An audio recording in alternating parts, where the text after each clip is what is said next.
Hello, welcome back to ഒരു class room. So നമ്മൾ PSC എക്സാംസിന് വേണ്ടിയിട്ടുള്ള SCERT ടെക്സ്റ്റ് ബുക്കിലെ കണ്ടൻറ്റുകളാണ് പഠിക്കുന്നത്. അപ്പോൾ നമ്മൾ ഇന്ന് നോക്കുന്നത് ക്ലാസ് 9th സോഷ്യൽ സയൻസിലെ ചാപ്റ്റർ 7 ആണ്. ചാപ്റ്ററിൻ്റെ പേര് ജനാധിപത്യത്തിൻ്റെ വ്യാപനം സ്ഥാപനങ്ങളിലൂടെ. നമ്മുടെ സിലബസിൽ constitutional bodies and their functions എന്ന് പറയുന്ന പാർട്ടാണ് ഈ ഒരു ചാപ്റ്ററിൽ ഡിസ്കസ് ചെയ്യുന്നത്. കുറേ ഇമ്പോർട്ടൻ്റ് ആയിട്ടുള്ള കോൺസ്റ്റിറ്റ്യൂഷണൽ ബോഡീസ് അതേപോലെ സ്റ്റാറ്റ്യൂട്ടറി ബോഡീസിനെ പറ്റിയിട്ട് നമുക്ക് പഠിക്കാനുണ്ട്.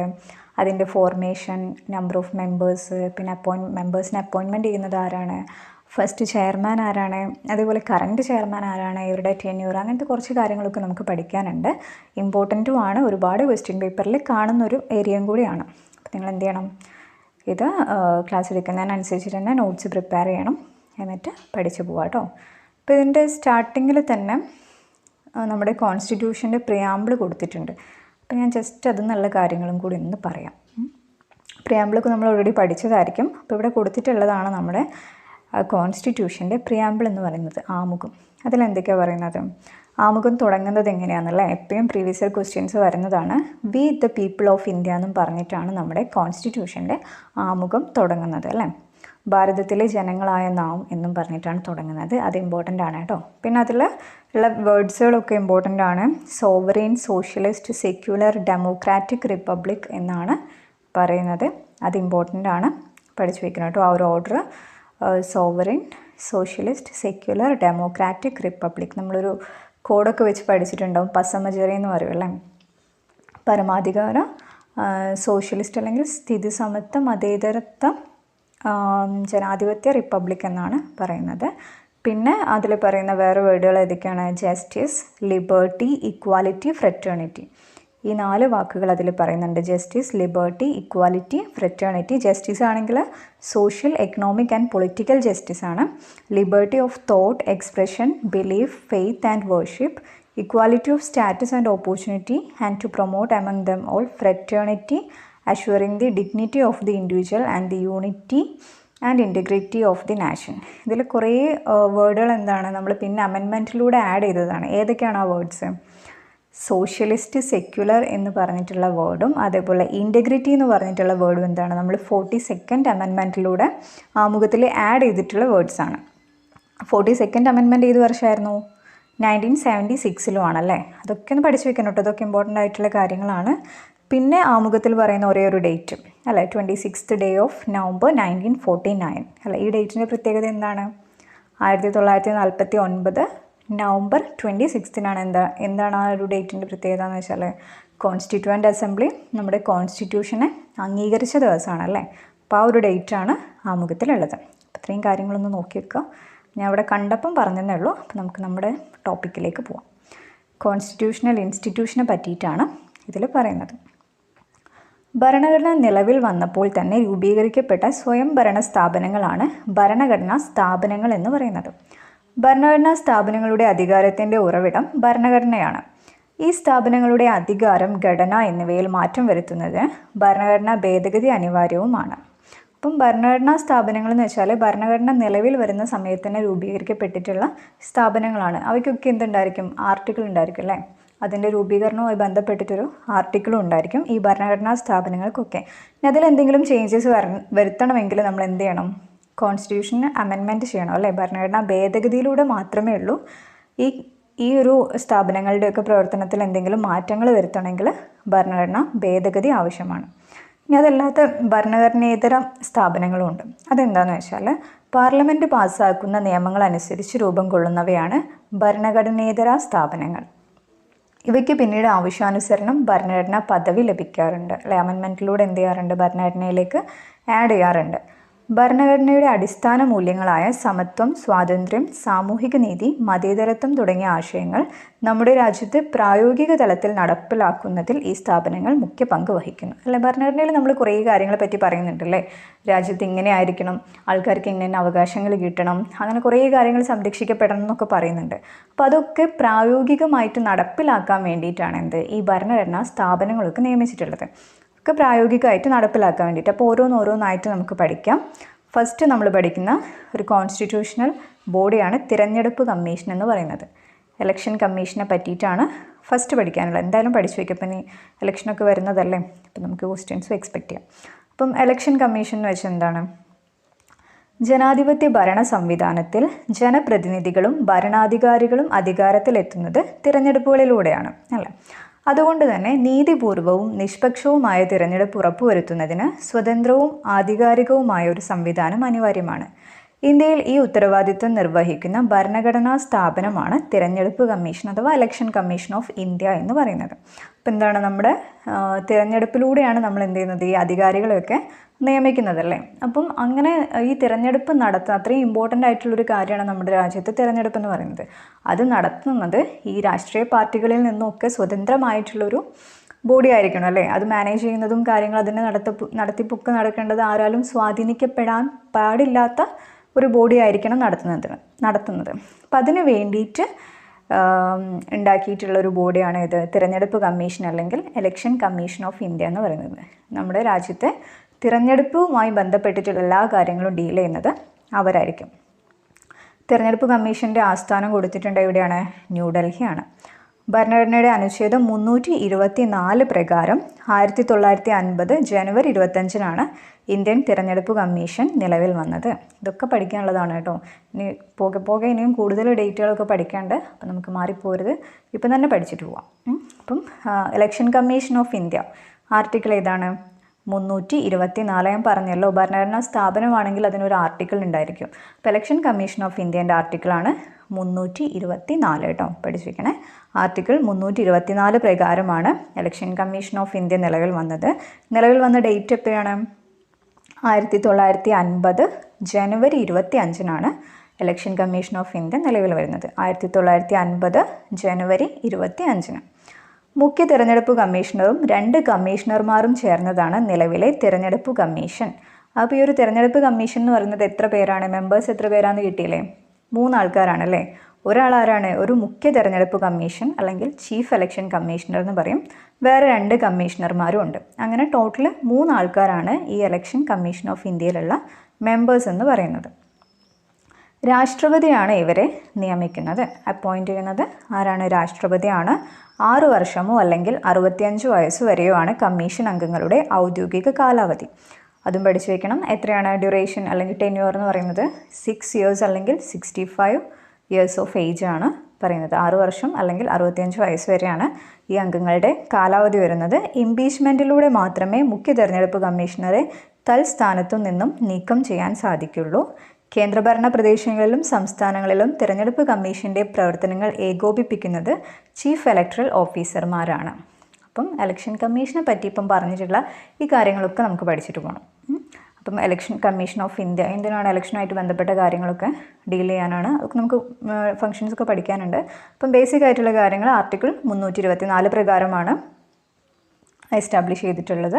പിന്നെ ഡേറ്റ് എന്ന് വെച്ചാൽ 1950 ജനുവരി 25 ടോട്ടൽ മെമ്പേഴ്സ് 3 ആൾക്കാരാണ്. ഒരു ചീഫ് ഇലക്ഷൻ കമ്മീഷണറും 2 കമ്മീഷണർമാരുമാണ് ഉണ്ടായിരിക്കുക.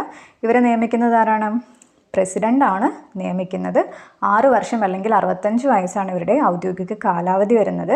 ഇനി ചീഫ് ഇലക്ഷൻ കമ്മീഷണറെ നീക്കം ചെയ്യണമെങ്കിൽ ഇംപീച്ച്മെൻറ്റിലൂടെ മാത്രമേ നീക്കം ചെയ്യാൻ പറ്റുള്ളൂ. പിന്നെന്താണ്? കേന്ദ്രഭരണ പ്രദേശങ്ങളിലും സംസ്ഥാനങ്ങളിലും ഈ തെരഞ്ഞെടുപ്പ് കമ്മീഷൻ്റെ പ്രവർത്തനങ്ങൾ ഏകോപിപ്പിക്കുന്നത് ആരാണ്? ചീഫ് ഇലക്ടറൽ ഓഫീസർമാരാണ്. ഇത്രയും കാര്യങ്ങൾ ക്ലിയർ അല്ലേ? നോട്ട് ചെയ്ത് വെക്കുക കേട്ടോ. ഇനി നമ്മൾ പറയുന്നത് ഇലക്ട്രോണിക് വോട്ടിംഗ് മെഷീനെ പറ്റിയിട്ടാണ്. EVM. ഇപ്പം നമ്മൾ വോട്ടൊക്കെ ചെയ്യുന്നത് മെഷീനിലാണല്ലോ അല്ലേ. അപ്പം അതിൻ്റെ ഒരു കണ്ടുപിടുത്തവുമായി ബന്ധപ്പെട്ട കാര്യമാണ്. ലോകത്തിലെ ഏറ്റവും വലിയ ജനാധിപത്യ പ്രക്രിയയാണ് ഇന്ത്യയിലെ തിരഞ്ഞെടുപ്പ്. തിരഞ്ഞെടുപ്പ് പ്രക്രിയ കൂടുതൽ സുതാര്യമാക്കുന്നതിനും തിരഞ്ഞെടുപ്പ് കുറ്റകൃത്യങ്ങൾ തടയുന്നതിനും തിരഞ്ഞെടുപ്പ് കമ്മീഷൻ നടപ്പിലാക്കിയ സംവിധാനമാണ് ഇലക്ട്രോണിക് വോട്ടിംഗ് മെഷീൻ അഥവാ EVM. 1982 കേരളത്തിലെ പറവൂർ നിയമസഭാ മണ്ഡലത്തിലേക്കുള്ള ഉപതെരഞ്ഞെടുപ്പിലാണ് ആദ്യമായി ഇലക്ട്രോണിക് വോട്ടിംഗ് മെഷീൻ പരീക്ഷിച്ചത്. ഇമ്പോർട്ടൻ്റ് ആണ് കേട്ടോ. നമ്മൾ ആദ്യമായിട്ട് ഈ ഇലക്ട്രോണിക് വോട്ടിംഗ് മെഷീൻ ഉപയോഗിച്ചത് എവിടെയാണ്? 1982 കേരളത്തിലെ പറവൂർ നിയമസഭാ മണ്ഡലത്തിലേക്കുള്ള ഉപതെരഞ്ഞെടുപ്പിലാണ് ഈ ഒരു EVM നമ്മൾ ആദ്യമായിട്ട് പരീക്ഷിച്ചത്. പഠിച്ചു വയ്ക്കുക കേട്ടോ. പറവൂർ നിയമസഭാ മണ്ഡലത്തിലേക്കുള്ള ഉപതെരഞ്ഞെടുപ്പ് 1982. പിന്നീട് 2004 പാർലമെൻറ്റ് തിരഞ്ഞെടുപ്പിൽ 543 മണ്ഡലങ്ങളിലും EVM ഉപയോഗിച്ചു. പിന്നീട് എന്ത് ചെയ്തു? 2004 പാർലമെൻറ്റ് തിരഞ്ഞെടുപ്പിൽ 543 മണ്ഡലങ്ങളിലും ഈ ഒരു മെഷീൻ ഉപയോഗിച്ചിട്ടുണ്ട്. ഇലക്ട്രോണിക് വോട്ടിംഗ് മെഷീനിൽ കൺട്രോൾ യൂണിറ്റ്, ബാലറ്റ് യൂണിറ്റ് എന്നീ 2 യൂണിറ്റുകളാണ് ഉള്ളത്. സുതാര്യ ഉറപ്പുവരുത്തുന്നതിനായിട്ട് voter verified paper audit trail VVPAT സംവിധാനവും ഉൾപ്പെടുത്തിയിട്ടുണ്ട്. തിരഞ്ഞെടുപ്പ് പ്രക്രിയയുടെ വേഗത വർദ്ധിപ്പിക്കുന്നതിനും ഫലപ്രഖ്യാപനം വേഗത്തിലാക്കാനും തിരഞ്ഞെടുപ്പ് ചിലവുകൾ കുറയ്ക്കാനും ഇലക്ട്രോണിക് വോട്ടിംഗ് മെഷീൻ സഹായിക്കുന്നുണ്ട്. അപ്പം ഇലക്ട്രോണിക് വോട്ടിംഗ് മെഷീനെ പറ്റിയിട്ട് നമുക്ക് പഠിക്കാനുള്ളത്, ഫസ്റ്റ് ടൈം നമ്മളത് പരീക്ഷിച്ചത് എപ്പോഴാണ്? 1982 കേരളത്തിലെ പറവൂർ നിയമസഭാ മണ്ഡലത്തിലേക്കുള്ള ഉപതെരഞ്ഞെടുപ്പിലാണ് ആദ്യമായിട്ട് ഈ ഇലക്ട്രോണിക് വോട്ടിംഗ് മെഷീൻ ഉപയോഗിക്കുന്നത്. പിന്നീട് 2004 പാർലമെൻറ്റ് ഇലക്ഷനിൽ 543 മണ്ഡലങ്ങളിലും എന്ത് ചെയ്തിട്ടുണ്ട്? EVM യൂസ് ചെയ്തിട്ടുണ്ട്. അതിന് 2 യൂണിറ്റാണ് പറയുന്നത്, കൺട്രോൾ യൂണിറ്റും ബാലറ്റ് യൂണിറ്റും. പിന്നെ കുറച്ചുകൂടി സുതാര്യത ഉറപ്പുവരുത്തുന്നതിനൊക്കെ വേണ്ടിയിട്ട് വേറൊരു സംവിധാനം കൂടെ ഉണ്ട്. അതാണ് voter verified paper audit trial എന്ന് പറയുന്നത്, VVPAT. അതും ഒന്ന് മനസ്സിലാക്കി വെക്കുക. ഓക്കെ അല്ലേ? ഇനി ഇംപീച്ച്മെൻറ്റ് എന്താണെന്ന് കൊടുത്തിട്ടുണ്ട്. ഇംപീച്ച്മെൻറ്റ് നമ്മൾ നേരത്തെ പറഞ്ഞല്ലോ അല്ലേ, നമ്മുടെ ചീഫ് ഇലക്ഷൻ കമ്മീഷണറെ ആ ഒരു പദവിയിൽ നിന്നും റിമൂവ് ചെയ്യണമെങ്കിൽ ഇംപീച്ച്മെൻ്റ് ആണ് അതിൻ്റെ പ്രോസസ്സ് എന്ന് വരുന്നത്. എന്താണ് ഇംപീച്ച്മെൻറ്റ്? ഭരണഘടനാ പദവികളിൽ ഇരിക്കുന്ന വ്യക്തികളെ പ്രസ്തുത സ്ഥാനങ്ങളിൽ നിന്നും പാർലമെൻ്ററി നടപടിക്രമങ്ങളിലൂടെ പുറത്താക്കുന്ന പ്രക്രിയയാണ് നമ്മൾ ഇംപീച്ച്മെൻറ്റ് എന്ന് പറയുന്നത്. ഇനി തിരഞ്ഞെടുപ്പ് കമ്മീഷൻ്റെ ചുമതലകൾ എന്തൊക്കെയാണെന്നുള്ളതാണ് പഠിക്കുന്നത്. നമ്മൾ പറഞ്ഞു ഫോം ചെയ്ത ബാക്ക്ഗ്രൗണ്ട് നമ്മൾ പറഞ്ഞല്ലോ. പിന്നെ എന്തൊക്കെയാണ് അവരുടെ ഡ്യൂട്ടീസ് എന്നാണ് പറയുന്നത്. എന്തൊക്കെയാണ്? വോട്ടർ പട്ടിക തയ്യാറാക്കൽ, തിരിച്ചറിയൽ കാർഡ് ലഭ്യമാക്കൽ അല്ലേ, തിരഞ്ഞെടുപ്പിൻ്റെ ഏറ്റവും മെയിനായിട്ടുള്ള കാര്യമല്ലേ വോട്ടർ പട്ടിക തയ്യാറാക്കലും നമുക്ക് വേണ്ട തിരിച്ചറിയൽ കാർഡ് ലഭ്യമാക്കലും. പിന്നെ രാഷ്ട്രപതി, ഉപരാഷ്ട്രപതി, ലോക്സഭ, രാജ്യസഭ, സംസ്ഥാന നിയമസഭ അംഗങ്ങൾ എന്നിവരുടെ തിരഞ്ഞെടുപ്പിനുള്ള മേൽനോട്ടം, നടത്തിപ്പ്, നിയന്ത്രണം ഇതൊക്കെ എന്താണ് തിരഞ്ഞെടുപ്പ് കമ്മീഷൻ്റെ അണ്ടറിലാണ് വരുന്നത്. പിന്നെ പെരുമാറ്റച്ചട്ടങ്ങളുടെ പ്രഖ്യാപനവും നടപ്പിലാക്കലും, രാഷ്ട്രീയ പാർട്ടികൾക്ക് അംഗീകാരം നൽകലും ചിഹ്നം അനുവദിക്കലും, തിരഞ്ഞെടുപ്പ് വിജ്ഞാപനം പുറപ്പെടുവിക്കൽ, നാമനിർദ്ദേശ പട്ടിക സ്വീകരിക്കൽ, സൂക്ഷ്മ പരിശോധന, നാമനിർദ്ദേശ പട്ടിക അംഗീകരിക്കൽ, സ്ഥാനാർത്ഥി പട്ടിക പ്രസിദ്ധീകരിക്കൽ അല്ല, ഇതൊക്കെ നമ്മൾ മനസ്സിലാക്കി വെച്ചാൽ മതി. കാരണം ഇതൊക്കെ നമുക്ക് വായിക്കുമ്പോൾ മനസ്സിലാവുമല്ലോ തിരഞ്ഞെടുപ്പ് കമ്മീഷനായിരിക്കും ഇതൊക്കെ ചെയ്യുന്നുണ്ടാവുക എന്നുള്ളത്. അങ്ങനെ ഡ്യൂട്ടീസിൽ എന്തൊക്കെയാണ് വരിക എന്നുള്ളതൊന്ന് മനസ്സിലാക്കി വെക്കുക. പിന്നെ വോട്ടെടുപ്പ്, വോട്ടെണ്ണൽ തീയതികൾ നിശ്ചയിക്കൽ, ഫലപ്രഖ്യാപനവും തർക്കങ്ങൾ പരിഹരിക്കലും, തിരഞ്ഞെടുപ്പ് ചെലവ് പരിശോധിക്കലും, തുടർ നടപടികൾ സ്വീകരിക്കലും ഒക്കെ എന്താണ് നമ്മുടെ തിരഞ്ഞെടുപ്പ് കമ്മീഷൻ്റെ ചുമതലകളിൽ വരുന്നതാണ് അല്ലേ. നമുക്ക് മനസ്സിലാവുന്നതല്ലോ, ജസ്റ്റ് ഒന്നുകൂടെ വായിക്കാം. വോട്ടർ പട്ടിക തയ്യാറാക്കൽ, തിരിച്ചറിയൽ കാർഡ് ലഭ്യമാക്കൽ, പിന്നെ രാഷ്ട്രപതി, ഉപരാഷ്ട്രപതി, ലോക്സഭ, രാജ്യസഭ, സംസ്ഥാന നിയമസഭാ അംഗങ്ങൾ എന്നിവരുടെ തിരഞ്ഞെടുപ്പിനുള്ള മേൽനോട്ടം, നടത്തിപ്പ്, നിയന്ത്രണം. പിന്നെ പെരുമാറ്റച്ചട്ടങ്ങളുടെ പ്രഖ്യാപനവും നടപ്പിലാക്കലും, രാഷ്ട്രീയ പാർട്ടികൾക്ക് അംഗീകാരം നൽകലും ചിഹ്നം അനുവദിക്കലും അല്ലേ, തിരഞ്ഞെടുപ്പ് വിജ്ഞാപനം പുറപ്പെടുവിക്കൽ, നാമനിർദ്ദേശ പട്ടിക സ്വീകരിക്കൽ, സൂക്ഷ്മ പരിശോധന, നിർദ്ദേശ പത്രിക അംഗീകരിക്കൽ, സ്ഥാനാർത്ഥി പട്ടിക പ്രസിദ്ധീകരിക്കൽ, പിന്നെ വോട്ടെടുപ്പ്, വോട്ടെണ്ണൽ തീയതികൾ നിശ്ചയിക്കൽ, ഫലപ്രഖ്യാപനവും തർക്കങ്ങൾ പരിഹരിക്കലും, തിരഞ്ഞെടുപ്പ് ചെലവ് പരിശോധനയും തുടർ നടപടി സ്വീകരിക്കലും. ഇതൊക്കെ എന്താണ് നമ്മുടെ തിരഞ്ഞെടുപ്പ് കമ്മീഷൻ്റെ അണ്ടറിൽ വരുന്ന കാര്യങ്ങളാണ്. തിരഞ്ഞെടുപ്പ് കമ്മീഷൻ്റെ ചുമതലകൾ, ഉത്തരവാദിത്തങ്ങൾ തുടങ്ങിയവ നിർവചിക്കുന്നതിനും വിപുലവും സങ്കീർണവുമായ തിരഞ്ഞെടുപ്പ് സംവിധാനം കാര്യക്ഷമവും ബഹുജന പങ്കാളിത്തമുള്ളതുമാക്കി മാറ്റുന്നതിനും സുസംഘടിതമായ നിയമങ്ങളാണ് നമ്മുടെ രാജ്യത്തുള്ളത്. അങ്ങനെയുള്ള ഒരു 1-2 നിയമമാണ് നമ്മളിനി നോക്കുന്നത്. 1950-ലെയും 1951-ലെയും ജനപ്രാതിനിധ്യ നിയമങ്ങൾ ഈ ധർമ്മങ്ങളാണ് നിർവഹിക്കുന്നത്. ഇന്ത്യൻ ഭരണഘടനയിലെ 327-ാം വകുപ്പ് അനുസരിച്ചിട്ടാണ് ഈ നിയമങ്ങൾ പാർലമെൻറ്റ് പാസ്സാക്കിയിട്ടുള്ളത്. അതിലെന്താ പറയുന്നത്? തിരഞ്ഞെടുപ്പ് പ്രക്രിയ വിശദമായി തന്നെ ഈ നിയമത്തിൽ വ്യക്തമാക്കിയിട്ടുണ്ട്. നാമനിർദ്ദേശ പട്ടിക സ്വീകരിക്കുന്നത് മുതൽ ഫലപ്രഖ്യാപനം വരെയുള്ള എല്ലാ ഘട്ടങ്ങളും ഇതിൽ വ്യവസ്ഥ ചെയ്യുന്നുണ്ട്. ഏതൊക്കെയാണ് ആ നിയമങ്ങൾ എന്നുള്ളത് നോക്കാം. ഫസ്റ്റ് പറയുന്നത് ജനപ്രാതിനിധ്യ നിയമം 1950 അല്ലെങ്കിൽ റിപ്രസെൻറ്റേഷൻ ഓഫ് പീപ്പിൾ ആക്ട് ആണ്. അതിലെന്താ പറയുന്നതെന്ന് വെച്ചാൽ പാർലമെൻറ്റിലെയും സംസ്ഥാന നിയമസഭകളിലെയും തിരഞ്ഞെടുപ്പുകളിലേക്കുള്ള നിയോജക മണ്ഡലങ്ങൾ നിശ്ചയിക്കുന്നതിനും അവയുടെ അതിർത്തി പുനർനിർണ്ണയിക്കുന്നതിനും വോട്ടർ പട്ടിക തയ്യാറാക്കുന്നതിനുമുള്ള വ്യവസ്ഥകൾ ക്രോഡീകരിക്കുന്ന നിയമമാണ് 1950-ലെ ജനപ്രാതിനിധ്യ നിയമം എന്ന് പറയുന്നത്. അപ്പോൾ എന്തൊക്കെ കാര്യങ്ങളാണ് അതിൽ പറയുന്നത്? പാർലമെൻറ്റിലെയും അതേപോലെ സംസ്ഥാന നിയമസഭകളിലേക്കുമുള്ള തിരഞ്ഞെടുപ്പിലേക്കുള്ള നിയോജക മണ്ഡലങ്ങൾ ഏതൊക്കെയാണെന്നുള്ളത് നിർണ്ണയിക്കാം. അതേപോലെ അതിൻ്റെ അതിർത്തി പുനർനിർണ്ണയിക്കാം. പിന്നെ വോട്ടർ പട്ടിക തയ്യാറാക്കുക. ഈ 3 കാര്യങ്ങളെ പറ്റിയിട്ടാണ് മെയിനായിട്ടും എന്ത് ചെയ്യുന്നത് ഈ ജനപ്രാതിനിധ്യ നിയമം 1950-ൽ പറയുന്നത്. എല്ലാ പാർലമെൻറ്റ് മണ്ഡലങ്ങളും ഏകാംഗ മണ്ഡലങ്ങളാണെന്ന് ഈ നിയമം അനുശാസിക്കുന്നു. നിയോജക മണ്ഡലങ്ങളുടെ വിഭജനം, പുനർനിർണയം, മുഖ്യ തിരഞ്ഞെടുപ്പ് ഓഫീസർ, ജില്ലാ തിരഞ്ഞെടുപ്പ് ഓഫീസർമാർ, വോട്ടർ പട്ടിക തയ്യാറാക്കുന്നതിനുള്ള ഇലക്ട്രൽ രജിസ്ട്രേഷൻ ഓഫീസർമാർ എന്നിവരുടെ നിയമനം, വോട്ടർ പട്ടിക തയ്യാറാക്കൽ തുടങ്ങിയ കാര്യങ്ങൾ ഈ നിയമം വ്യവസ്ഥ ചെയ്യുന്നുണ്ട്. അപ്പോൾ ഈ കാര്യങ്ങളൊക്കെ എങ്ങനെയാണെന്ന് ചെയ്യേണ്ടതെന്നൊക്കെ പറയുന്നത് എവിടെയാണ്? ഈ ഒരു നിയമത്തിലാണ്. ഏതൊക്കെ കാര്യങ്ങളാണ്? നിയോജക മണ്ഡലങ്ങളുടെ വിഭജനം, പുനർനിർണയം, മുഖ്യ തിരഞ്ഞെടുപ്പ് ഓഫീസർ അല്ല, പിന്നെ ജില്ലാതല തിരഞ്ഞെടുപ്പ് ഓഫീസർ ഉണ്ടായിരിക്കും, പിന്നെ വോട്ടർ പട്ടിക തയ്യാറാക്കുന്നതിനുള്ള ഇലക്ട്രൽ രജിസ്ട്രേഷൻ ഓഫീസർ, ഇവരുടെയൊക്കെ നിയമനം, പിന്നെ വോട്ടർ പട്ടിക തയ്യാറാക്കൽ, ഈ കാര്യങ്ങളെ പറ്റിയിട്ടൊക്കെ എന്ത് ചെയ്യുന്നുണ്ട്? ഈ നിയമത്തിൽ വ്യവസ്ഥ ചെയ്യുന്നുണ്ട്.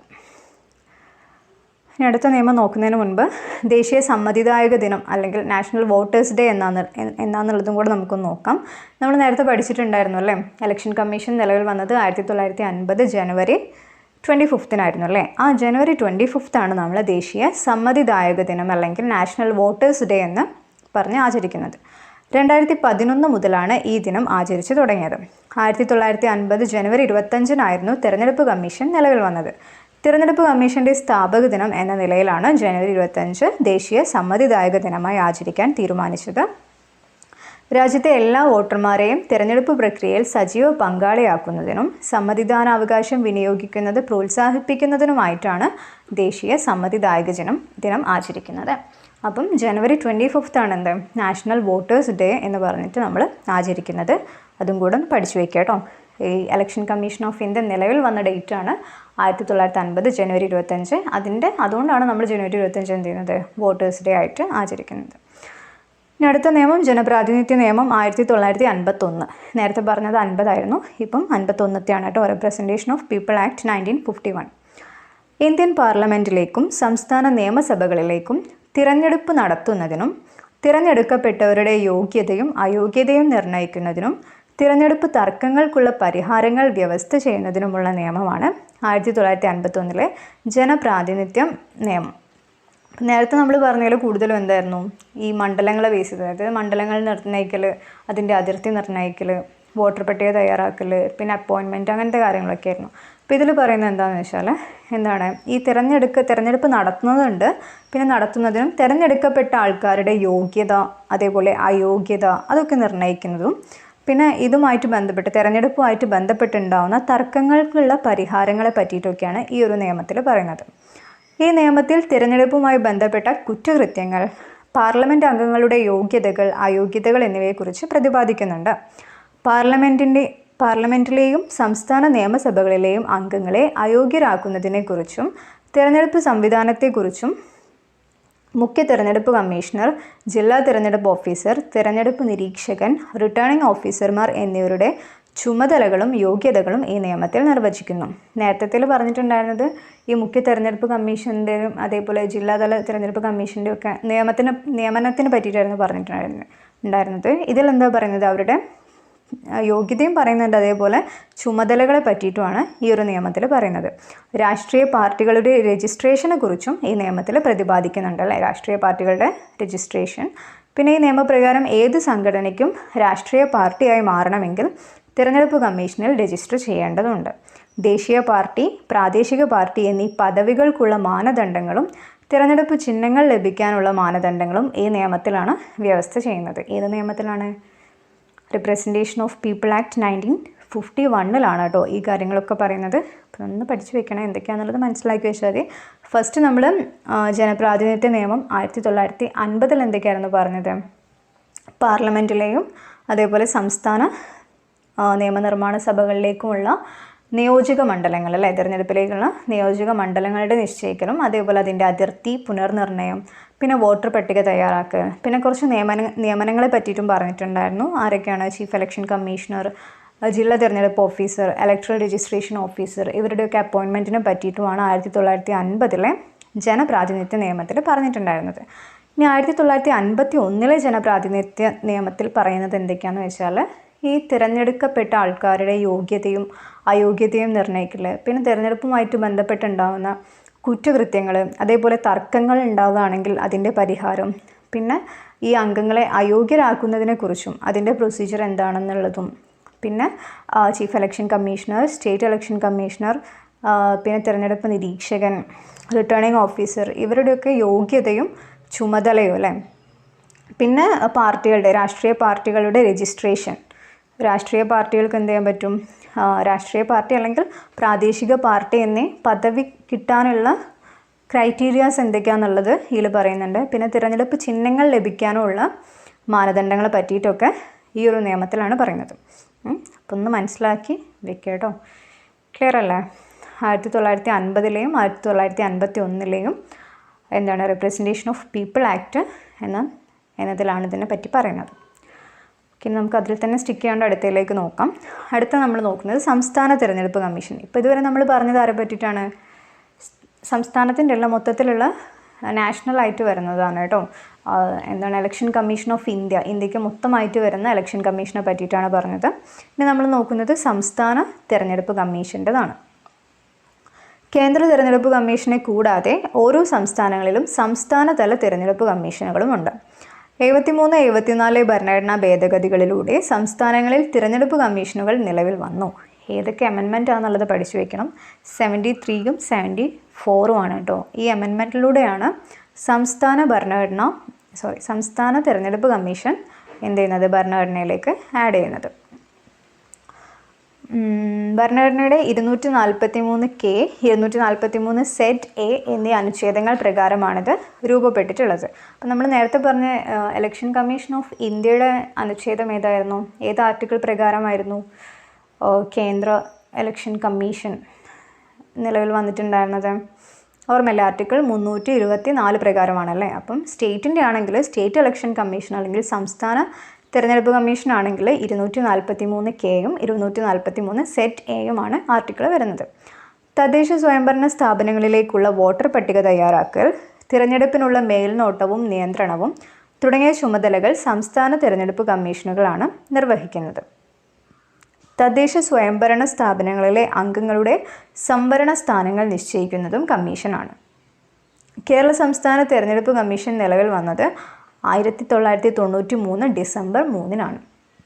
ഡേറ്റ് പഠിച്ചു വെക്കണേ. ഇത് നമ്മൾ കമ്പയർ ചെയ്ത് പഠിച്ചാൽ മതി. സ്റ്റേറ്റിൻ്റെതും സെൻറ്ററിൻ്റെതുമായിട്ട് കമ്പയർ ചെയ്ത് പഠിക്കാൻ മാറിപ്പോകരുത്. അപ്പം നമ്മൾ ആദ്യം പറഞ്ഞ ഇലക്ഷൻ കമ്മീഷൻ ഓഫ് ഇന്ത്യൻ്റെ കേസ് പറഞ്ഞപ്പം ആർട്ടിക്കിൾ 324 പറഞ്ഞു. പിന്നെ ഫോം ചെയ്തത് 1950 ജനുവരി 25 ആണെന്ന് പറഞ്ഞു അല്ലേ.